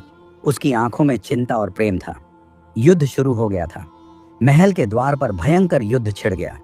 चारों ओर तलवारों की टकराहट गूंज रही थी। अर्जुन और विक्रम ने अपनी सेना के साथ शत्रुओं पर धावा बोल दिया। अर्जुन की तलवार बिजली की तरह चमक रही थी। वह एक ग्वाले की तरह नहीं, बल्कि एक जन्मजात योद्धा की तरह लड़ रहा था। राजा की सेना भी पूरी ताकत से युद्ध में कूद पड़ी थी। सेनापति अपने सैनिकों को निर्देश दे रहा था, लेकिन यह स्पष्ट था कि शत्रु सेना पूरी तैयारी के साथ आई थी। महल की दीवारें हिल रही थीं और हर तरफ अफरा तफरी मच गई थी। राधा महल की बालकनी से युद्ध देख रही थी। उसकी आंखों में चिंता और गर्व दोनों झलक रहे थे। वह जानती थी कि अर्जुन सिर्फ अपने प्रेम के लिए नहीं, बल्कि अपनी पहचान और न्याय के लिए भी यह युद्ध लड़ रहा था। तभी अर्जुन ने देखा कि शत्रु सेना महल के पिछले द्वार से भी अंदर घुसने की कोशिश कर रही थी। वह बिना समय गंवाए उस ओर बढ़ा। उसने अपने कुछ सैनिकों को संकेत दिया और वे तेजी से वहां पहुंच गए। महल के पिछले हिस्से में घुस चुके शत्रु सैनिकों से अर्जुन ने आमने सामने मुकाबला किया। एक एक कर वे उसके सामने टिक नहीं पाए। उसकी तलवार इतनी तेजी से चल रही थी कि कोई भी उसे रोक नहीं पा रहा था। लेकिन तभी एक दुश्मन सैनिक ने मौका पाकर अर्जुन के कंधे पर वार कर दिया। अर्जुन लड़खड़ा गया, पर गिरा नहीं। उसने तुरंत पलटकर उस सैनिक को धराशायी कर दिया, लेकिन अब वह घायल हो चुका था। उसी समय विक्रम ने मुख्य युद्ध क्षेत्र में राजा के साथ मिलकर शत्रु सेना को पीछे धकेलना शुरू कर दिया था। राजा ने विक्रम को देखा और महसूस किया कि यह योद्धा न केवल एक शूरवीर था बल्कि एक योग्य शासक भी। युद्ध का नतीजा धीरे धीरे स्पष्ट होने लगा था। शत्रु सेना हार की ओर बढ़ रही थी, लेकिन तभी कुछ शत्रु सैनिकों ने एक नई चाल चली। महल के अंदर घुस चुके कुछ सैनिकों ने राधा को बंदी बना लिया। राधा चीख उठी, लेकिन उसके मुंह पर हाथ रख दिया गया। अर्जुन, जो पहले ही घायल था, जब यह दृश्य देखता है तो उसकी आंखें गुस्से से लाल हो जाती हैं। राधा को कोई छू भी नहीं सकता। अर्जुन दहाड़ता है और अपनी पूरी शक्ति बटोरकर दुश्मनों की ओर दौड़ता है। उसका हर वार पहले से अधिक शक्तिशाली हो चुका था। वह अब सिर्फ प्रेमी नहीं बल्कि एक जलते हुए अग्नि स्रोत की तरह था। महल के अंदर एक और युद्ध छिड़ गया। महल के अंदर राधा को पकड़कर ले जाते शत्रु सैनिकों की ओर अर्जुन बिजली की गति से बढ़ा।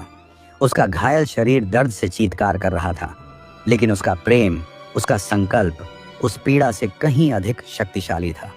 राधा! अर्जुन की दहाड़ से पूरा महल गूंज उठा। सैनिकों ने पलट कर देखा, लेकिन तब तक बहुत देर हो चुकी थी।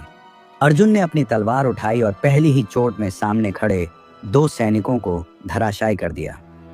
बाकी सैनिक घबरा गए, लेकिन उन्होंने राधा को अपने नियंत्रण में रखने की कोशिश की। राधा ने खुद को छुड़ाने का प्रयास किया, लेकिन दुश्मन सैनिकों की पकड़ मजबूत थी। तभी अर्जुन ने अपनी पूरी शक्ति बटोरकर तलवार फेंकी। वह सीधे उस सैनिक की बाह में जा लगी जिसने राधा को जकड़ रखा था।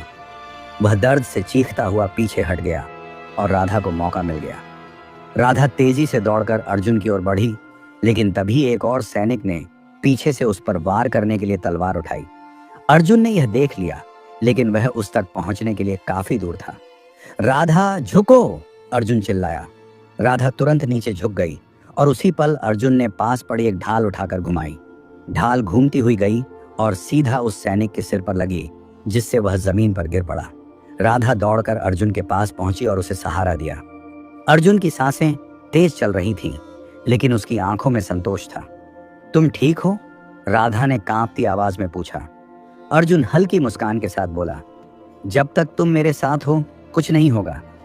लेकिन यह युद्ध अभी खत्म नहीं हुआ था। महल के बाहर सेनाएं अब भी भिड़ी हुई थीं और मुख्य शत्रु सेनापति अभी तक जीवित था। तभी महल के द्वार पर घोड़े की टापों की आवाज आई।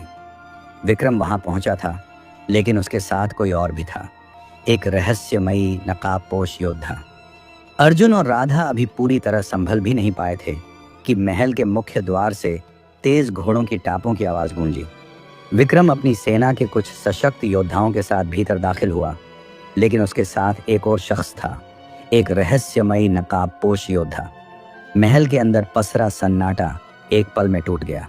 घायल अर्जुन ने अपनी तलवार संभाली और विक्रम की ओर देखा, लेकिन उसकी नजरें नकाबपोश पर टिक गईं। राधा भी सहम कर अर्जुन के पीछे हो गई। राजा, जो अब भी मुख्य युद्ध क्षेत्र में खड़ा था, नकाबपोश को देखकर ठिठक गया। उसके चेहरे पर भय और आशंका के भाव थे। यह कौन है? अर्जुन ने विक्रम से पूछा। विक्रम ने गहरी सांस ली और गंभीर स्वर में कहा, यह वो शख्स है जिसने वर्षों पहले इस महल में एक साजिश रची थी और अब अपने अधूरे काम को पूरा करने लौटा है। नकाबपोश कुछ नहीं बोला। उसने अपनी तलवार खींची, जो अंधेरे में भी चमक रही थी। अचानक महल की दीवारों से दुश्मन सैनिकों का एक नया दल निकल आया। ये वो सैनिक थे जो अब तक महल के गुप्त रास्तों में छिपे हुए थे। वे सीधे राजा की ओर बढ़े। राजा की आंखें भय से फैल गईं। धोखा! यह सब पहले से ही योजनाबद्ध था। अर्जुन, राधा और विक्रम एक साथ खड़े हो गए। उनके सामने अब सिर्फ एक लड़ाई नहीं थी, यह उनके अस्तित्व की आखिरी परीक्षा थी। नकाबपोश ने अपनी तलवार ऊपर उठाई और धीरे धीरे अर्जुन की ओर बढ़ने लगा। अर्जुन ने अपनी घायल देह के बावजूद तलवार थाम ली। चाहे कुछ भी हो जाए, मैं इस महल को और अपने प्रेम को बचाने के लिए लड़ूंगा। नकाबपोश रुका, फिर हल्की हंसी में बोला, तो आओ देखता हूं तुम्हारी ताकत कितनी सच्ची है। और फिर तलवारें टकराईं, युद्ध शुरू हो गया। महल के अंदर तलवारों की टकराहट फिर से गूंज उठी। अर्जुन, जो पहले ही घायल था, पूरी ताकत लगाकर नकाबपोश योद्धा का वार रोक रहा था, लेकिन नकाबपोश की गति तेज थी। हर वार बिजली की तरह पड़ रहा था। अर्जुन को महसूस हुआ कि यह कोई साधारण योद्धा नहीं, बल्कि एक कुशल और अनुभवी योद्धा है। तुम कौन हो? अर्जुन ने हाँफते हुए पूछा, लेकिन नकाबपोश ने कोई जवाब नहीं दिया। विक्रम और राजा अपनी सेना के साथ दुश्मनों से जूझ रहे थे। चारों ओर युद्ध का हाहाकार मचा था। राधा, जो अब तक अर्जुन के पास थी, सहमी हुई थी, लेकिन उसकी आंखों में विश्वास था। वह अर्जुन की जीत के लिए प्रार्थना कर रही थी। अचानक नकाबपोश ने तेजी से वार किया और अर्जुन की तलवार छिटक कर दूर जा गिरी। इससे पहले कि अर्जुन कुछ कर पाता, नकाबपोश ने उसकी गर्दन पर तलवार रख दी। अब तुम्हारी कहानी यहीं खत्म होती है, नकाबपोश ने ठंडी आवाज में कहा। राधा की चीख निकलने ही वाली थी कि तभी नहीं, महल के गुप्त द्वार से एक वृद्ध व्यक्ति बाहर निकला। उसकी आंखों में गुस्सा था, लेकिन आवाज में भारीपन। राजा की नजर उस पर पड़ी और वह चौंक गया। तुम! राजा की आवाज कांप उठी। नकाबपोश भी एक पल के लिए रुका और उस वृद्ध व्यक्ति की ओर मुड़ा। अर्जुन ने इस मौके का फायदा उठाया। उसने झटपट नीचे झुककर नकाबपोश की टांग पर जोरदार प्रहार किया, जिससे वह संतुलन खो बैठा। अर्जुन ने तुरंत अपनी तलवार वापस उठाई और फिर से मुकाबले के लिए खड़ा हो गया। वृद्ध व्यक्ति ने आगे बढ़कर राजा की ओर देखा और गंभीर स्वर में कहा, यह राज केवल तुम्हें ही नहीं बल्कि पूरे राज्य को जानना चाहिए। राजा का चेहरा कठोर हो गया। युद्ध का शोर अब भी चल रहा था, लेकिन महल के भीतर एक और बड़ा रहस्य खुलने वाला था। वृद्ध व्यक्ति की आवाज पूरे महल में गूंज उठी। चारों ओर चल रहा युद्ध जैसे कुछ पलों के लिए ठहर गया। राजा की आंखों में बेचैनी थी। अर्जुन और राधा भी उस व्यक्ति को देख रहे थे। नकाबपोश अब पूरी तरह स्थिर खड़ा था। उसकी तलवार नीचे झुकी हुई थी। राजा ने कांपती आवाज में कहा, तुम अब तक जीवित हो? वृद्ध व्यक्ति आगे बढ़ा और गहरी सांस लेते हुए बोला, हाँ, और मैं आज यहाँ इसलिए आया हूं ताकि वर्षों पुराना सच सबके सामने आ सके। अर्जुन ने चौंक कर पूछा, आखिर कौन हो आप? वृद्ध ने धीरे से अपनी पगड़ी हटाई और कहा, मैं इस राज्य का पूर्व सेनापति हूं और इस महल में जो हुआ था वह एक साजिश थी। राजा का चेहरा सफेद पड़ गया। कैसी साजिश? राधा ने पूछा। वृद्ध ने नकाबपोश की ओर इशारा किया। इस योद्धा का सच राजा को मालूम है, लेकिन वह इसे छुपाए हुए हैं। महल में खड़े सारे सैनिक अब यह सुनने के लिए रुके थे कि आगे क्या होगा। नकाबपोश ने गहरी सांस ली और अपने चेहरे से नकाब हटा दिया।